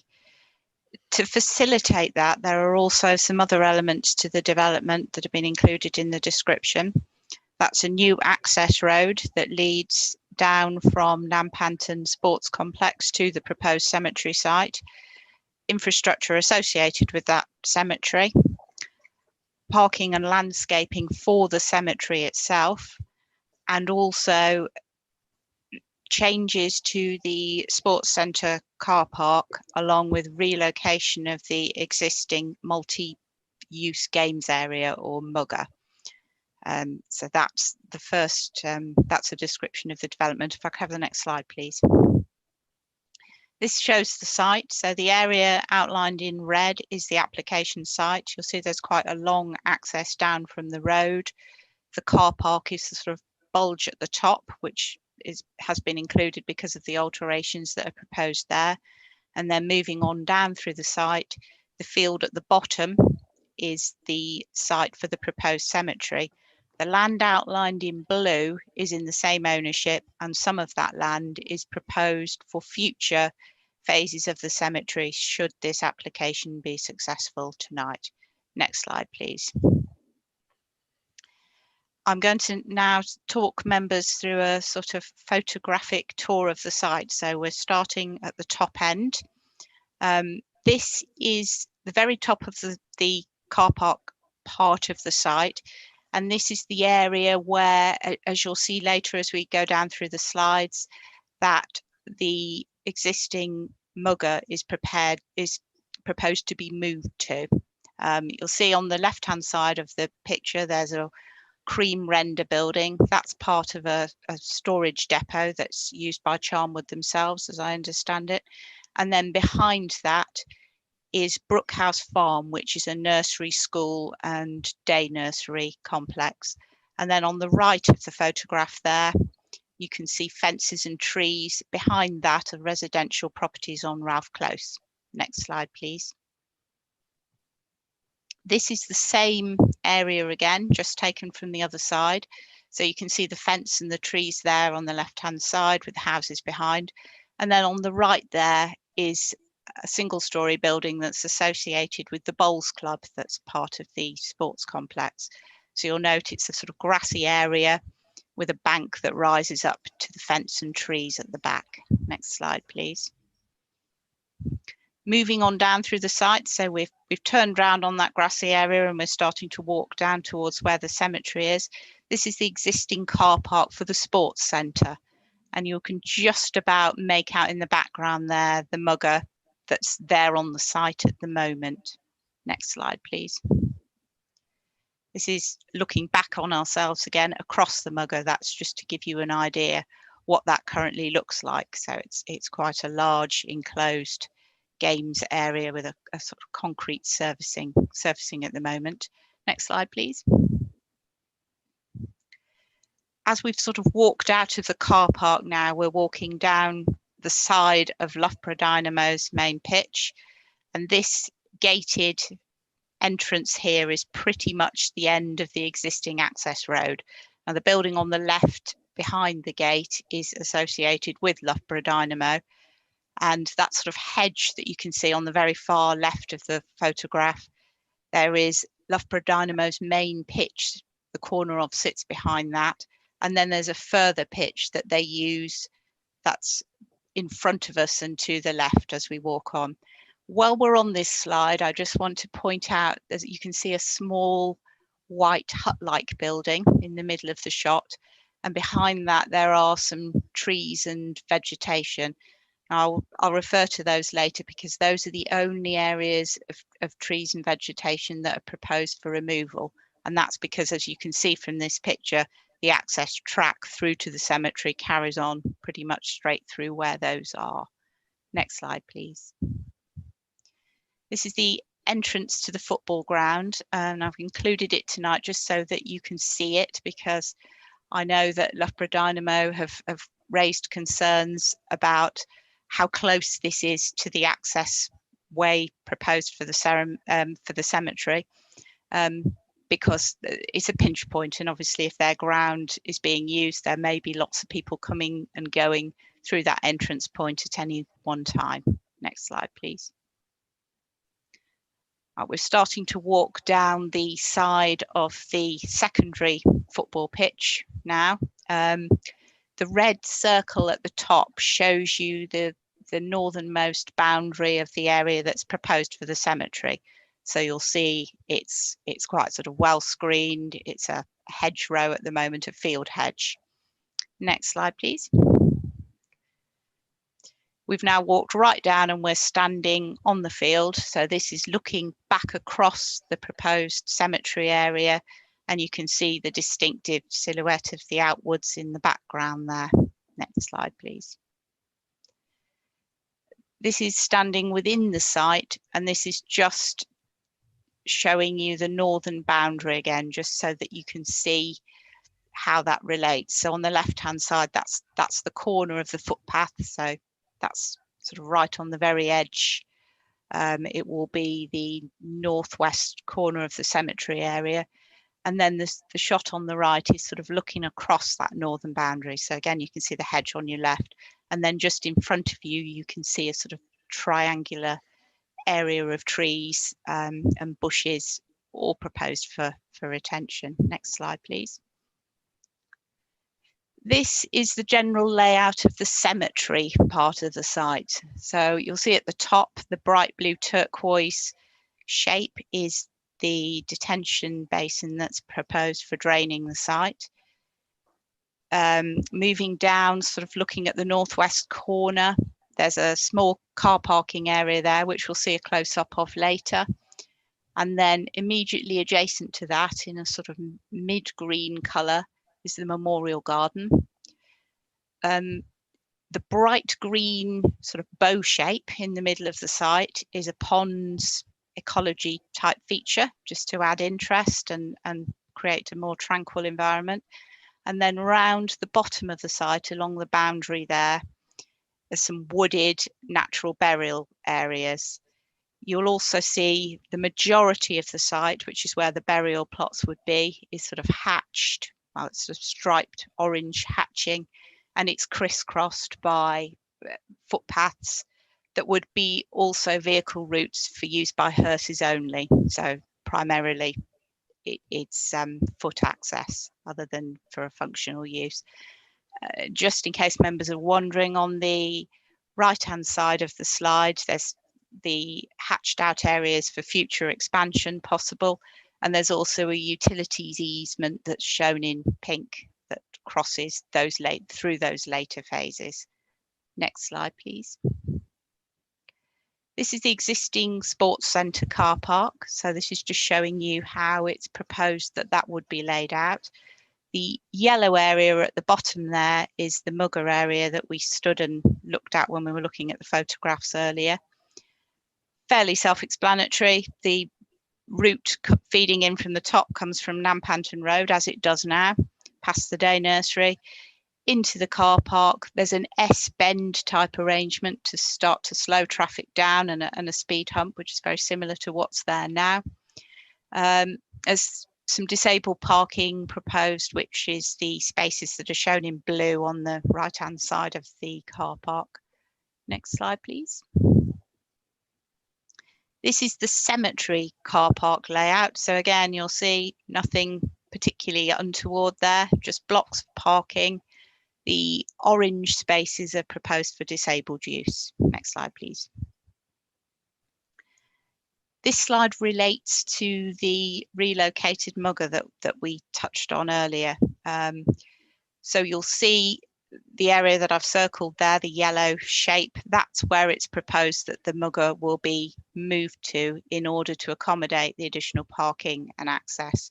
And the visual on the right there is pretty much how it will look. So it's smaller than the existing facility. It's probably about a third of the size, but the proposal is that it will be better quality. It will have better quality surfacing, and it also gives us the opportunity to address some of the residents' concerns around the fencing that no doubt you will be hearing about shortly. Next slide, please. This is where this slide shows where the access passes adjacent to the football pitch. The reason I've put that in is just to remind myself to tell you that there have been some changes during the life of the planning application to improve safety for users of Loughborough Dynamo and for users of the access road. And those measures include the installation of a 2-metre high mesh fence along the boundary between the two and a new footway. There are also some changes proposed around the car park at the top. There's a slight expansion of parking for Loughborough Dynamo, and there's relocation of the access gates. All those measures are to try to ensure that when people are using the football ground and they're coming in and out in larger numbers, that they're not impacted in any way by additional use of the new track. Next slide, please. And again, I've just put this in probably just as a bit of an aid memoir to myself, just to point out to you that officers have looked at ball strike, because there are cricket pitches that adjoin the cemetery. And the circles that you can see there relate to the danger areas, if you like, for cricket balls. So you can see that those don't impact on any areas of the cemetery where people would be walking. The only area that there could be occasionally a stray cricket ball arriving is in the Suds area up to the north of the site. Next slide, please. These are the key issues that are set out in your report, so I'll attempt to summarise them very briefly. In terms of principle, the site is outside limits to development, so it's subject to countryside protection policies. However, those policies don't preclude a community type use, providing that it is not harmful to the character and appearance of the countryside in the area. There's also support in the NPPF at paragraph 92 for these types of uses. So in looking at that as a whole, it's officers' view that the proposal is acceptable in terms of principle. Additional to that, we obviously have to consider need. There is, at the moment, as I understand it, only 3 burial years left for the town of Loughborough. Unfortunately, current circumstances mean that that number might in fact reduce. So as you can see, that means that there's a difficulty on the horizon, and there is definitely a need to find more space. Now, the council, not the planning authority, but the council as a burial authority is responsible for looking at that for Loughborough Town, and they have assessed a number of sites. As I think there are 5 sites that made it through to the final sequential test, and they've looked at those against a lot of different criteria. This site scored the most highly for all of those criteria, so it's what the council are supporting as a site. It would provide an additional 88 years of burial if this phase 1 were to be permitted tonight. So it would obviously help substantially to meet that need for the town. Landscape and visual impact are obviously a key component of this. The site lies within, according to the new Charnwood Forest study, it's within in the Swithland and Woodhouse farmland area. But if you read that landscape assessment, that makes it quite clear that the edge of Loughborough is part of that character, and also supports proposals that soften and enhance that settlement edge. Visual impacts, they are set out in your report. I won't go through each of those tonight, but the table on page 56 sets out the key areas where you would need to look at visual impact and see whether there was an adverse impact from there. The only area that potentially would have some adverse impact in the short term is the footpath that runs across the top, but it is quite possible to mitigate against that, particularly as landscaping and so forth for the cemetery starts to grow and establish. Design's been looked at again in the report. There's quite a detailed table that sets out on page 57 how that's been assessed against the criteria set in the National Design Guide. Don't intend to go into those because I'm sure members will have read those, but in summary, it's considered that the proposal is well designed. Sports provision is also important to consider in the planning balance. As discussed earlier, there would be potentially the loss of a mugger facility. However, that facility is due to be replaced in a suitable location. It's virtually the same location. And because of the enhancement in quality, it's Sport England's view and our own view in terms of looking at the policies and the MPPF, that increase in quality overcomes any loss in quantity. There are also some other things that I've set out that are set out in the report that go in its favour. The location is considered to be safer. It's on the edge of the car park rather than right in the middle of it. And there are opportunities to provide something that's more modern and more usable for the function that it has, which is an ancillary function to the sports facilities. So in short, our conclusion is that it isn't contrary to policy CS15. Amenity is a big issue, not necessarily just because of the cemetery use itself, but for a number of reasons. Now you'll see there's quite a long table in the report that's on pages 59 to 61. That sets out impacts on residents, impacts on sports users of the complex, and impacts potentially on future users. Now, again, I don't really want to go into these in great depth, but the main ones are obviously the impact in terms of impact on residents is the impact of the access itself. Now, there are some figures in the table about the amount of usage of that access. On a typical burial day, there would be 42 to 72 movements along the new access road to the cemetery itself. That 72 is an absolute worst case scenario, which has been put into the traffic assessment to make it really robust. Those burial days are typically 1 or 2 days a week, so it's not an everyday situation. And on a standard normal day, when you might have people visiting the cemetery just for quiet reflection, you perhaps would get 14 additional vehicle movements. So it's officers' view that in terms of amenity for residents that live adjacent to Watermead Lane as you come into the site now, that wouldn't be unduly harmful, and certainly not sufficient to refuse planning permission.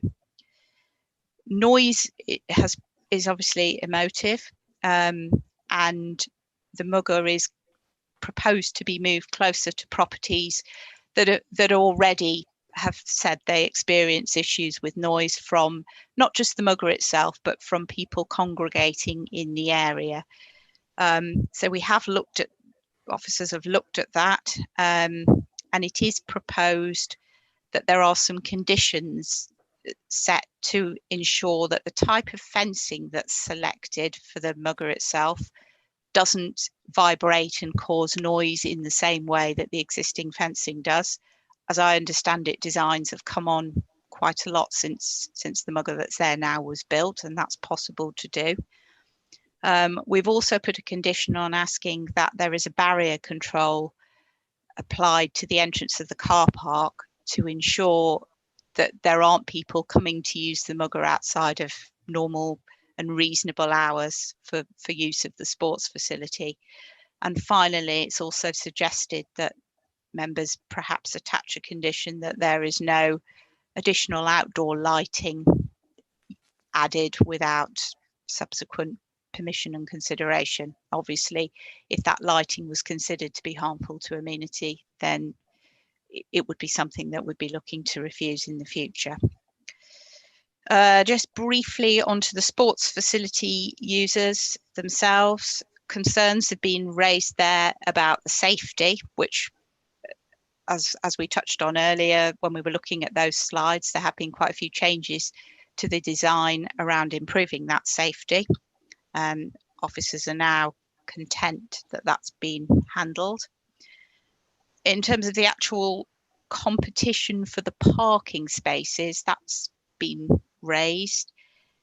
It's our view as officers that that's not likely to be a huge issue because funerals and burial type days aren't likely, they won't take place at weekends, they tend to be in the week. Obviously the sports facilities themselves, the prime time for use of those is at the weekend. So for the reasons set out in the report there in a bit more detail, not considered to be an issue. And again, in terms of the actual users of the cemetery themselves, the hours that people would be there for quiet reflection or burials aren't likely to be at the same time that there would be football matches, because those two things tend to take place at different times of the week and day. And also, obviously, ball strike, as we spoke about earlier, has been addressed. Moving on, highways and parking. Highway Authority have assessed this. They don't raise any objections in terms of its safety and suitability. They're happy the parking spaces and layout is okay. The few issues that they did raise have been dealt with in the report, so you'll have read about those. They're not, none of those are considered to be determinative.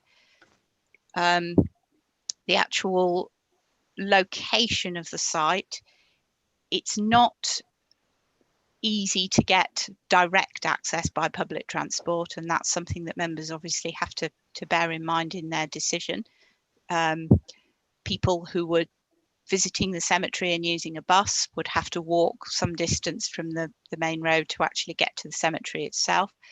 However, given the nature of the use, it would be very difficult to do anything other, because it's a huge land take type use, and also it needs a quiet, peaceful location. So on balance, it's considered that its sustainability is acceptable for the type of use. We've looked at drainage. Most of the site is in flood zone 1, as the report sets out, but there is a very small area of the access that falls into flood zone 2. There's no objection from the flood authority or from the Environment Agency, because that section of road is already there and already drains via existing systems. Groundwater has been looked at by the Environment Agency.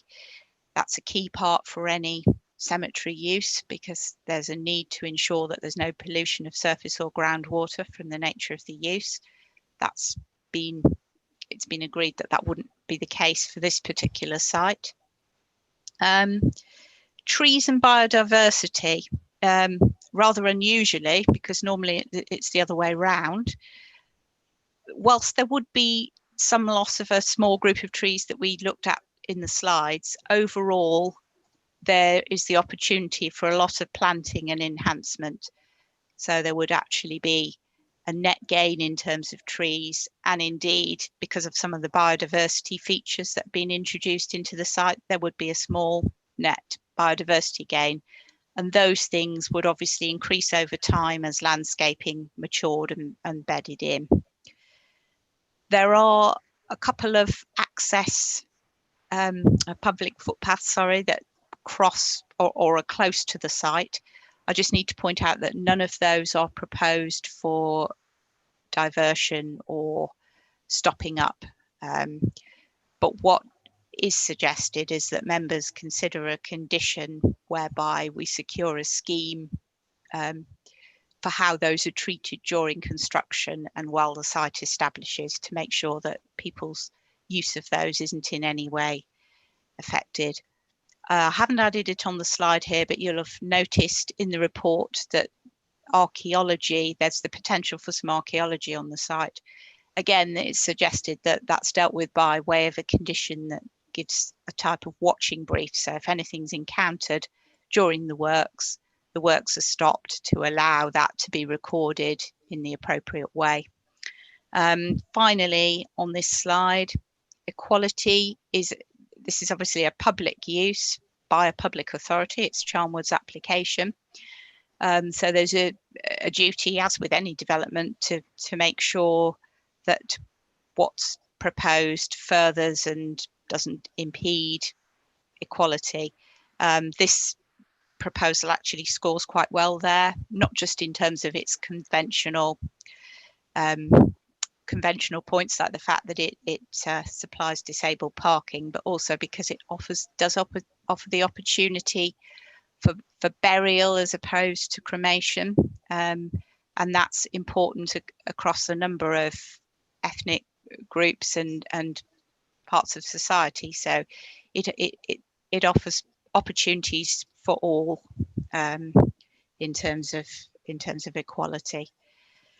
So in summary, in terms of the planning balance, that's set out in the report, but officers' view is that the application should be approved, subject to the conditions that are also set out in your committee report.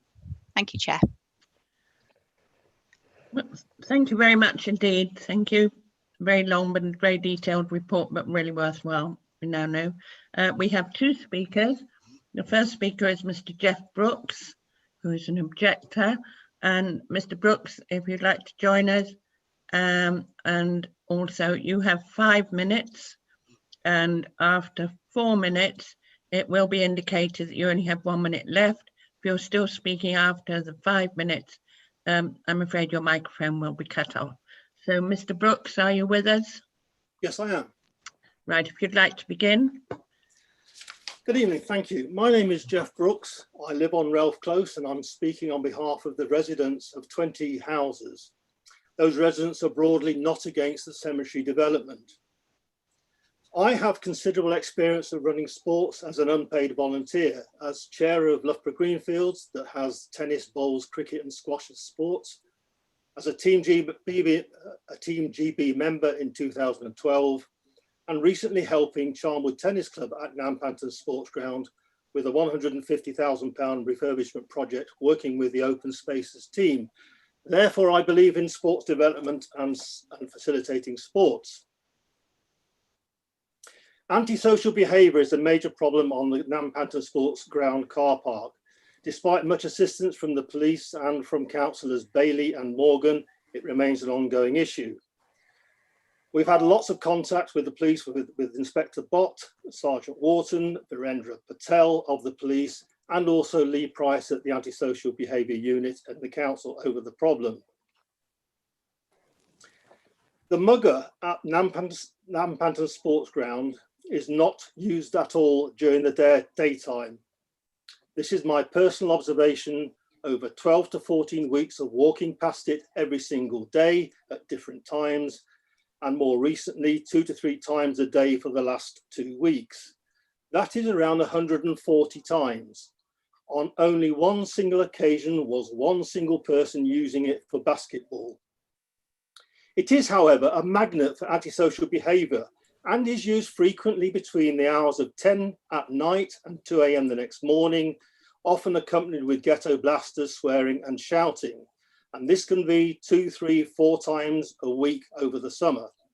Residents have had to call 101 on very many occasions. The plan is to relocate the mugger from its current distance, which is around about 130 metres from a line of 7 houses, and the plan is to move it to just 30 metres away. 6 out of the 7 of these houses were not consulted on this proposal, whilst houses in Cricket Lane, around about 400 metres plus away, were consulted. Despite the restriction of access to the car park with a barrier proposed, there are other ways of getting into the site, and residents will still be subjected to distressing and intolerable noise. I can assure you that trees and foliage do not stop the sound of shouting, swearing and loud music. I urge the committee to read for themselves the 10 letters from Relf Close residents. The depth of feeling is not adequately expressed by a single line on the planning report and proposal. If you look at the photographs that were shown earlier by Karen, the proposed move also sites the mugger within the space of about 2 metres, that's 6 feet, of an outside play area at Watermead Nursery, which will expose up to 20 preschool toddlers to the dangers of stray balls and possible bad language. The fence that you can see, the play area is absolutely just behind that, and I really only just realised it this weekend when I saw the detailed plans for the relocation of the mugger. It is my contention that there is not a need for this facility. My experience tells me that unless a club provides organised sessions and manages the facility well, it will not be used simply because it has been refurbished. Steve Beard of Sporting, in an email to me, has said, we would be equally happy to consider another option for retaining the mugger, or its removal if the evidence is available to show that it is not needed. The residents and myself will be happy to participate in any analysis. That's 1 minute left, Mr. Brooks. Okay, to provide the evidence to determine whether the mugger is still required. So, in conclusion, Ralph Close residents will be affected a lot by the cemetery project over the coming months and years in a number of different ways. Please do not make our lives worse by relocating the mugger. If it must be retained, and that's a big if, please move it to another site. Please move it 100 metres further away, but please do not move it 100 metres closer. Thank you for this opportunity to speak. Thank you very much, Mr. Brooks. I now call on Mr. Justin Smith. Are you with us, Mr. Smith?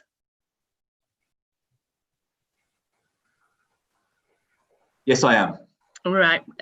Again, I think you understand 5 minutes to address the committee. If after 4 minutes you will be given an indication you have 1 minute left. So if you'd like to start now, please. Thank you, Madam Chair. We would like to thank the officer for recommending our client's proposal for approval. Our proposal is for the change of use of existing agricultural land for the provision of a cemetery with associated access, infrastructure, parking, and landscaping. Also included is the relocation of an existing mugger and including of the existing sports ground car park to provide 21 extra parking spaces. The need for an additional cemetery within Loughborough area is cogent, as the existing cemetery at Leicester Road, which predominantly serves the Loughborough residents, is due to reach capacity certainly by 2022. During the process of development, 5 other sites were considered for potential cemetery use, which for various reasons have failed the test for suitability. The site at Watermead Lane was selected as the most suitable site to future-proof the community's burial requirements. The cemetery will provide the local area with burial space long into the future. Its design approach is to retain the green corridor within the countryside setting and reflect the Nampantons' character. It will provide the option for both traditional and natural burials, with the design incorporating a memorial garden, ponds, and expert landscaping features with a very high biodiversity net gain. The development embraces the green agenda through the use of recycled construction materials and electric charging points. We also include a cycle rack and extended footpath links to assist accessibility via sustainable transport modes. In consultation with Sport England, local residents will also benefit from an improved upgraded multi-use games area to allow for the reconfiguration of the parking.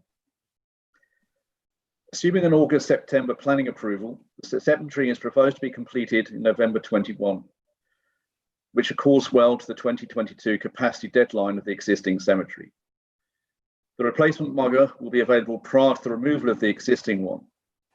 And as it stands, there are no objections from planning consultees to the proposal, with the lead local flood authority and Sport England recently being satisfied and the conditions approved.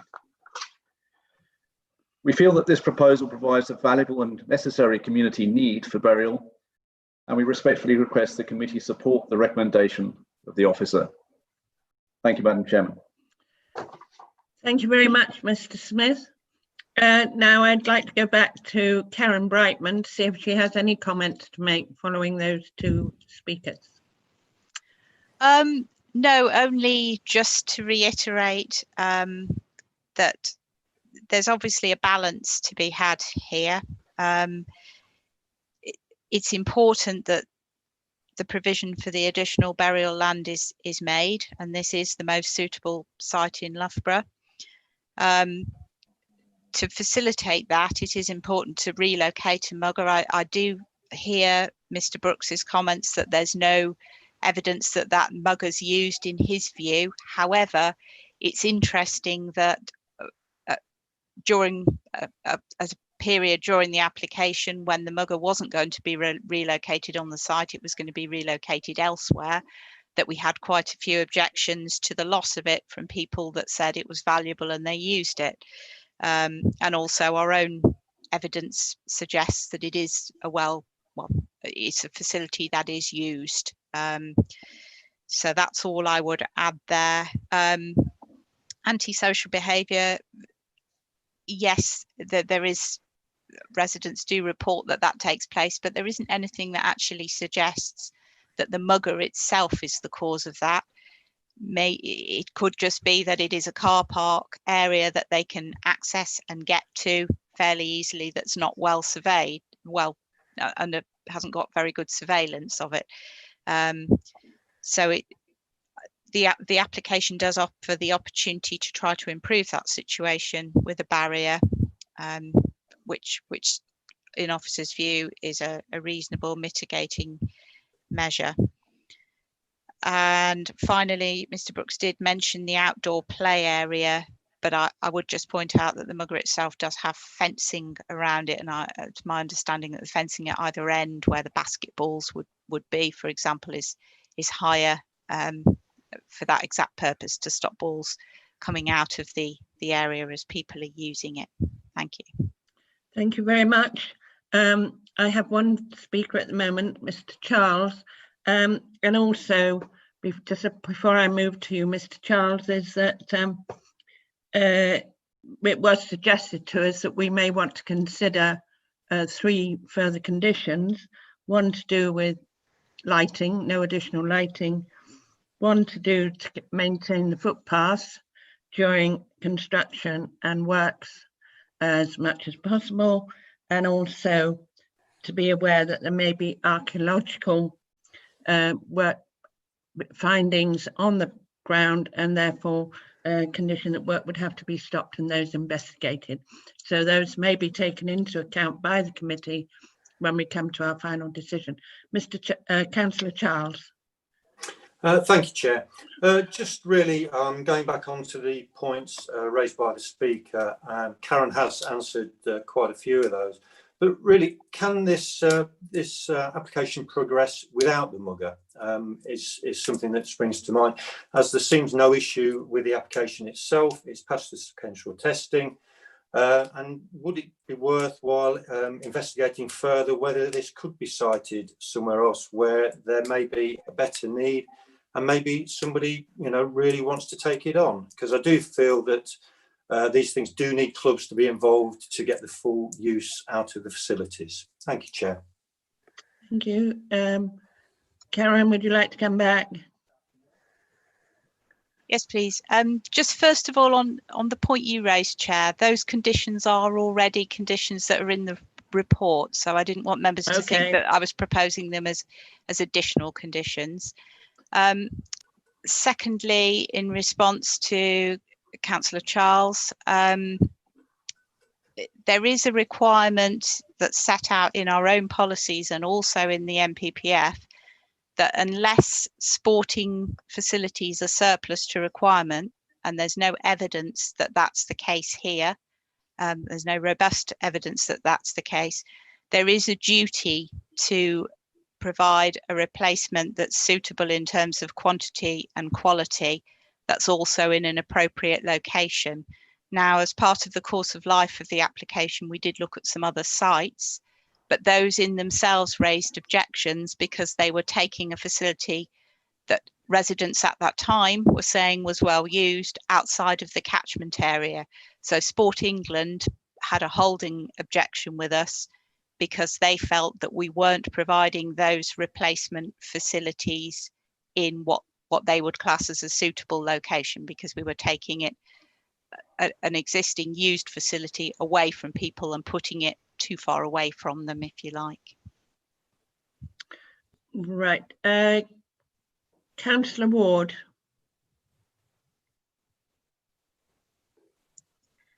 Thank you, Chair. I just wanted to echo Councillor Charles's comments. Karen said there's no robust evidence to state that there isn't a need for the facilities in the area, but I just wondered what consultation and evidence there is that there is a need for those facilities in the area.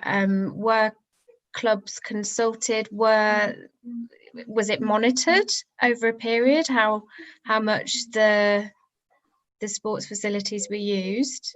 because it does seem quite an incongruous pairing, to be honest, if there have been issues with antisocial behaviour in the area where the sports facilities are, to put a cemetery and that together when there are claims from local residents that the facilities aren't being widely used for anything apart from antisocial behaviour. And my other concern, really, I don't have any concern about the siting of the cemetery apart from a sort of lack of sustainable transport. And I wonder, from an equalities point of view, how accessible it is to people that don't have access to their own transport, the nearest public transport not being that close.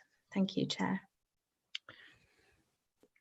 Karen, I have one other councillor. Do you want to come back to Councillor Ward now, or would you rather come back once Councillor Tassell has spoken?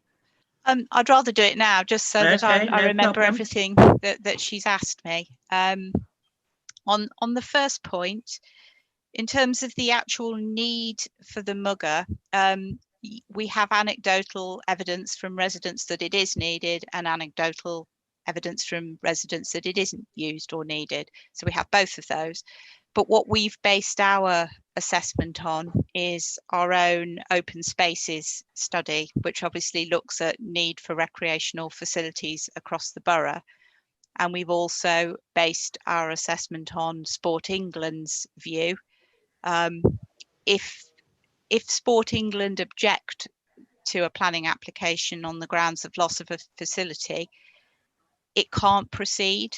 So we couldn't grant it planning permission. So they did have a holding objection with us, where they were saying to us that we did need, that facility was needed, so we did need to replace it. So we had to look at the ways that we could do that. And yes, I do hear residents' concerns, and I understand that, but it still remains our view that those could be mitigated in terms of how that area is designed, and that the antisocial behaviour problem isn't necessarily just, it's not necessarily to do with use of the mugger. The mugger might, and the car park and the situation might encourage people in there sort of outside of sociable hours, but it's not necessarily the mugger itself. And erection of a barrier to ensure that people can't be going in there and using it outside of those times seems to me to be quite a sensible mitigating measure. Quite rightly, Councillor Ward's talked about the fact that the location isn't as sustainable as it could be if you're using public transport. You would have to either walk or use a mobility scooter or whatever to get down to the actual cemetery area itself. However, it'd be very difficult to actually find a site for a cemetery that requires a large amount of land and a tranquil location that is located right next to a bus stop. So it's a bit of a compromise, but there are sites that could be a lot worse. And indeed, some of the sites that we looked at in terms of, the other sequential sites around the town were worse in terms of access on foot from public transport than this. And it needs to be remembered that it is still accessible by public transport. It's not as if it can't be reached from the town. It's just the difficulty of the walk to reach the more tranquil location that's the problem. And that, you're quite right, that should be in the planning balance and part of what you're considering tonight, but it's still our view that that's outweighed by a whole number of other more positive things. Thank you. Councillor Tassell.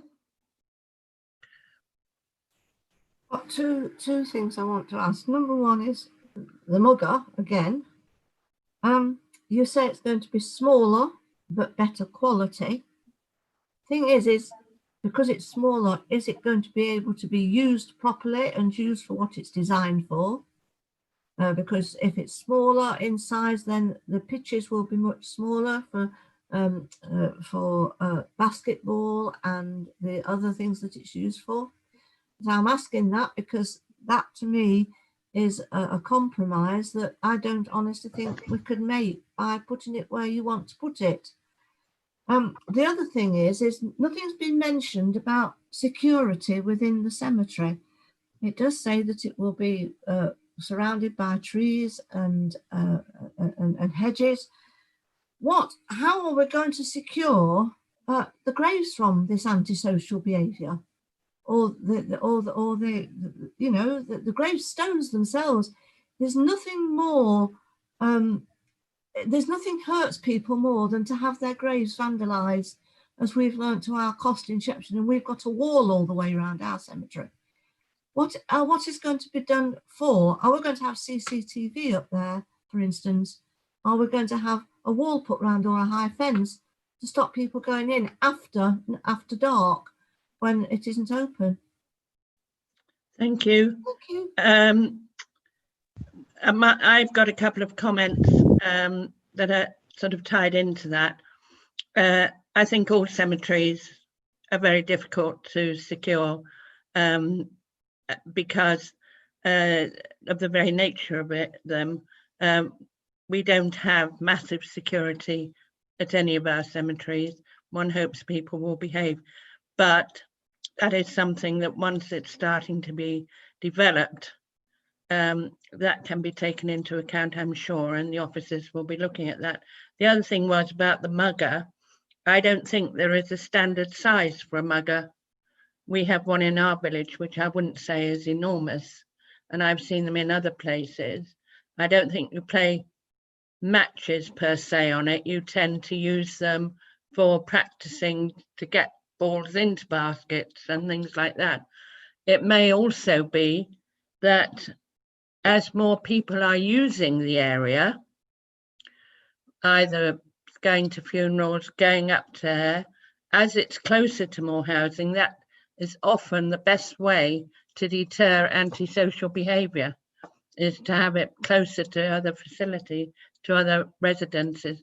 We can only work with it, and I'm sure we will be, if this should be approved.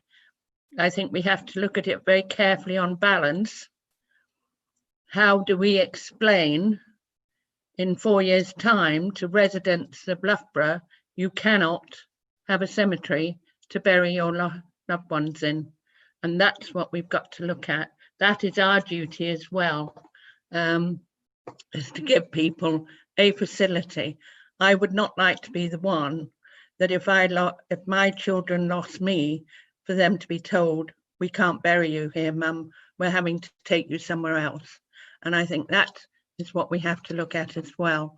But obviously it's up to the committee. I also have, did you want to come back now, Karen, or I have Councillor Grimley and Councillor Ransom? I'll just come back very briefly because you've said a lot of what I was going to say. There isn't a set size for a mugger, you're absolutely right. Security is very difficult. I mean, there is a proposal to move the gate, so it will be gated, and obviously the bollards as well into the car park will help on that front. But yeah, I've not got much to add to what you've said, Chair. Thank you. I've got Councillor Grimley and then Councillor Ransom. Thank you, Chair. Yeah, I mean, there are certain concerns here. I mean, one of the concerns is the security. I was just wondering whether or not the police have been consulted. I couldn't see anything in the consultations. The reason why I say that is I've just been involved myself on a cemetery design where the police were involved on the consultations and came back with a request for CCTV. Perhaps the officers can answer that one first before I come back. Karen? No, we haven't had a response from the police on this, but I would have concerns given the rural edge of settlement location about installing a lot of CCTV and paraphernalia around the cemetery itself. To me, that sort of works counter to creating a quiet green space, and also because it is on the edge of the town. I know that there currently is perhaps some antisocial behaviour associated with the sports pitch, but the cemetery itself is quite away from that and would be gated off. So I'd be anxious about over-engineering it, if you like. Did you want to come back, Councillor Grimley? Yeah, okay. I think it's sort of there's certainly help. I agree with the sort of over engineering on that. Just surprised the police didn't come back asking for something. Obviously, they haven't come back on that. Overall, I mean, I know there are quite a few concerns, some concerns here, but on sort of I suppose about balance and just say it's good that a ball strike assessment was taken of the existing cricket club across, which was important to see that. But overall, I think sort of the benefits here do outweigh the sort of cons, and I think I'd like to propose officers' recommendation for this. Thank you very much, Councillor Grimley. I now have Councillor Ranson, Councillor Camsell and Councillor Forrest. So we'll go to Councillor Ranson.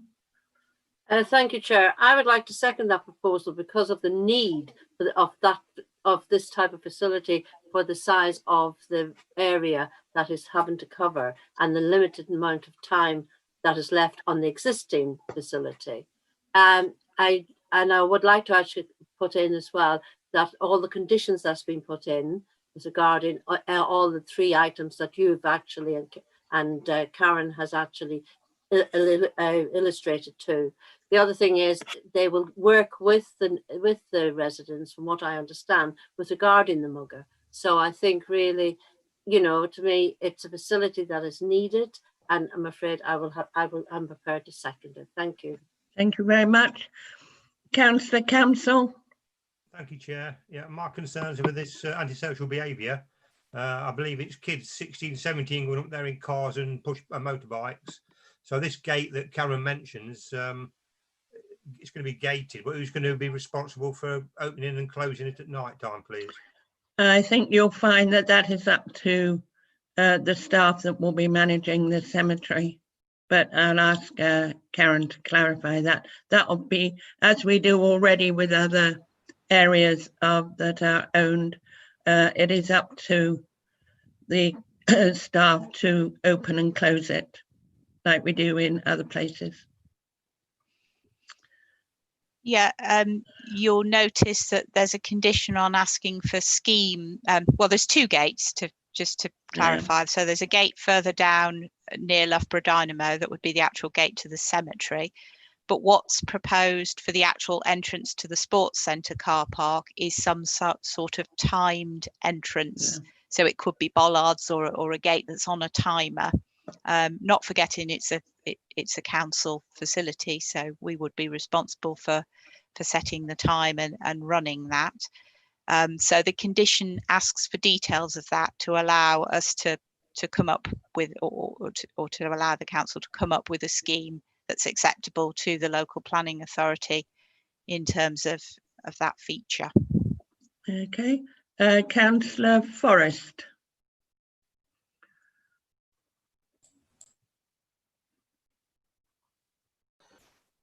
Thank you. Can you hear me, Chair? Yes, Thank sorry. you.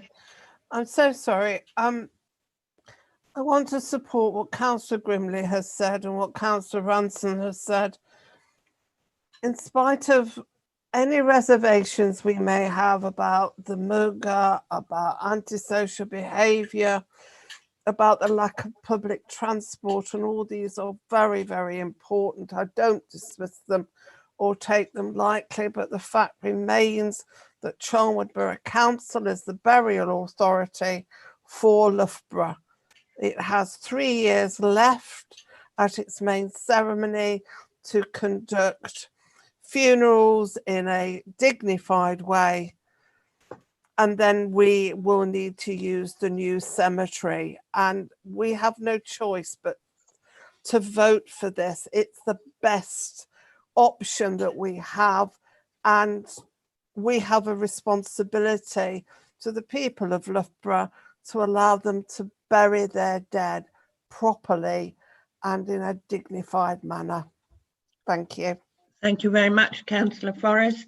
I have no further speakers, so we will now move to the vote to support officer's recommendation, subject to the conditions and reasons as laid out, and correct me if I get this wrong, from pages 66, 67, 68, 69 and 70. Have I got that right? Nobody has said I haven't, so I presume I have, so I'll now go to the vote.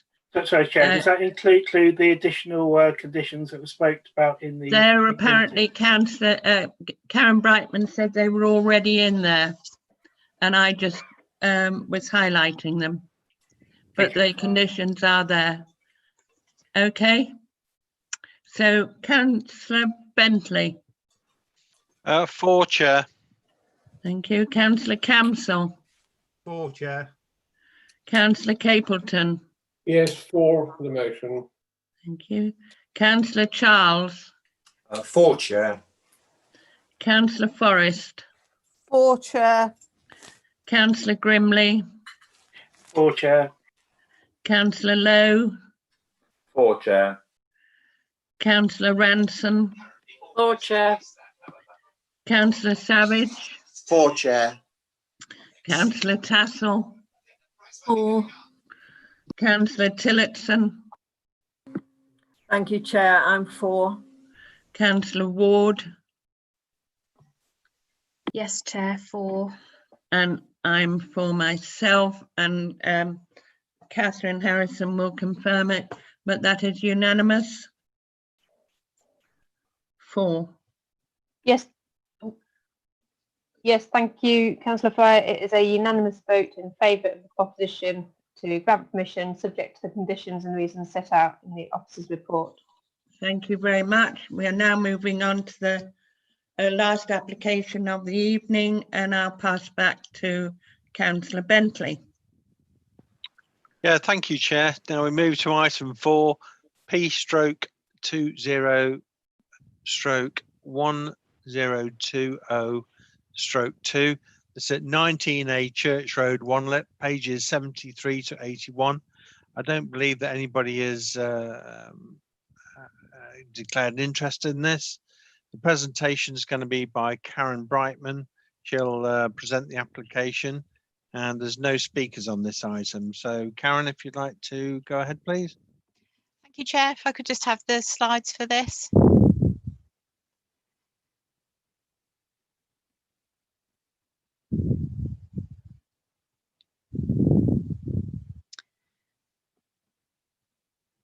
This is item 4 tonight. It's before members because it's actually something that is contrary to the development plan, but it is a very unusual one, as you'll see as I talk you through it. It basically relates to an application to remove an agricultural occupancy condition, but I'll just talk you through the history while we're on this page. In 1981, a dwelling was given planning permission in Wanlip, on the very edge of Wanlip, on the condition that it was used by a specific person who worked in agriculture at the adjacent farm. So, as was often the case at that time, we put a condition on that made the planning permission personal, so it didn't run with the land. Ultimately, the person that was living there at that point moved out, and a new occupant moved in who was also an agricultural worker at the adjacent small holding, I think it was.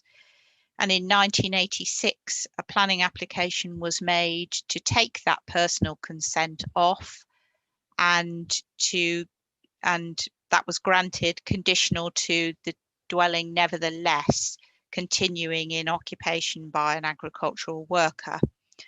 Fast forward through a number of years, and in 2020 we received a planning application for a lawful use at the property because it hadn't been occupied by an agricultural worker for some time. Now, that lawful use application was considered, and because it's what it is, somebody had lived there for over 10 years without any enforcement action being taken, we had to grant that planning application lawful use. So this application that's before you tonight is to modify that 1986 consent, and it's basically for, although the applicant does have lawful use, it's basically to tie up planning loose ends because there's still a consent with a condition that's technically not being met. So if we can just look at the next slide, I'll show you where it is. So outlined in red is the dwelling in question. So you'll see it's on the very edge of one lip. Directly to the south is the sort of farm small holding area that it was at one time associated with. Next slide, please.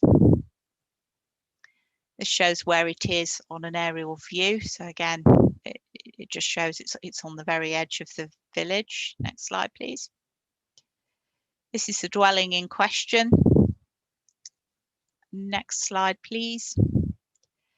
So basically, really, the consideration for members tonight is as set out in the report. And that's, you need to bear in mind that technically removal of the condition, so granting a new planning permission not subject to that condition at all, is at odds with the development plan. However, there is an enormous material consideration to take on board, and that's that the use is in any event lawful, so we wouldn't be able to take any enforcement action against it. So it's officer's recommendation for that reason that planning permission is granted, and that is in the form of a section 73A application, which is basically recreates the 1986 consent but without that condition. And indeed it's also proposed that the other condition that was put on at that time, which was to prevent sales of agricultural products from the property, is also removed because it's no longer necessary, because the house is no longer associated with the small holding in the same way as it was back in 1986. So that's the crux of it, really. Thank you, Chair. Yeah, thank you, Karen. I'm not showing anybody with any hands up. So, oh no, I've got Daniel Grimley. Councillor Grimley, do you want to? Yeah, thank you, Chair. I think this is just a technical matter, tidying up what has already been agreed through the lawful use certificate, which I don't see that there would be any sort of way of enforcing the previous consent. So I'd like to propose officer's recommendation for this. Thank you, Councillor Fryer.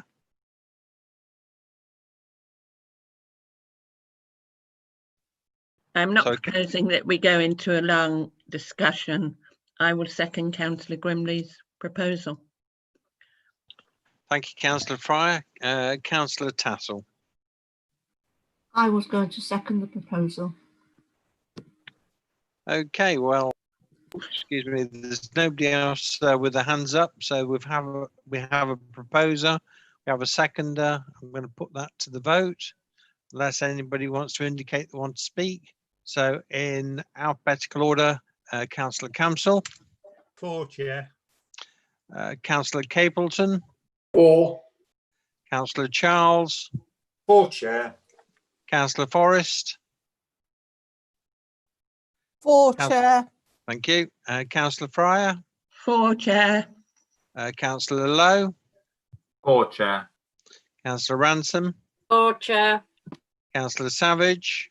For, Chair. Councillor Tassell. Councillor Tassell. Councillor Tassell, you need to unmute yourself. For, Chair. Thank you. Councillor Tillotson. Thank you, Chair. For, and I think you missed Councillor Grimley. Oh, yes, I was going to, yeah. Yeah. So Councillor Grimley. Yeah, Councillor Grimley, thank you, Chair. For. Thank you very much. And Councillor Ward. For, Chair. Thank you. I make that unanimous for, but I'm just going to ask Catherine just to confirm.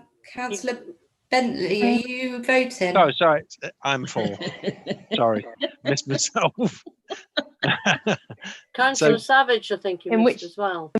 Oh my God, did I? Councillor Savage, are you for or against? I'm for, Chair. I already said so, actually, but. All right, for. okay, I thought you had, but somebody said I hadn't asked you, so I'm just double checking. Okay, so I make that unanimous. Can I just ask Catherine to confirm? Yes, Councillor Bentley, I think we got there, and it's a unanimous vote in the proposal. Right, thank you very much. Okay, thank you. I'm going to pass back now to Councillor Fryer to conclude the meeting. Well, that was a really long discussion, Ian, and all that time. Thank you very much, everybody. We now move on to item 6, which is the list of applications determined under delegated powers since our last meeting, 82 to 96. Now, we only go through this or discuss it if anybody's got any question you would like to ask about this list. And if I don't see any hands up within the next couple of minutes, I'll take it. None of you have any questions. Okay. Thank you very much, all of you. It's been another quite long meeting, but it's been worthwhile and it's been a good discussions. And I would say that the next meeting is the 24th of September, but also keep an eye on your emails coming in. There will be a planning training appointment made within the next few weeks. So probably sometime towards the end of September, we will be having a planning training. There will be also information, as you're all aware, coming out about the government's white paper on planning. So there'll be quite a lot of us to discuss. But thank you all very much. Thank you very much to the officers for once again having given up your time and managing to keep us all in order, and it went very well. Lewis did manage to keep up with us and not get lost too many times. Thank you, Lewis, and also to all the speakers. So I wish you all a happy rest of the evening.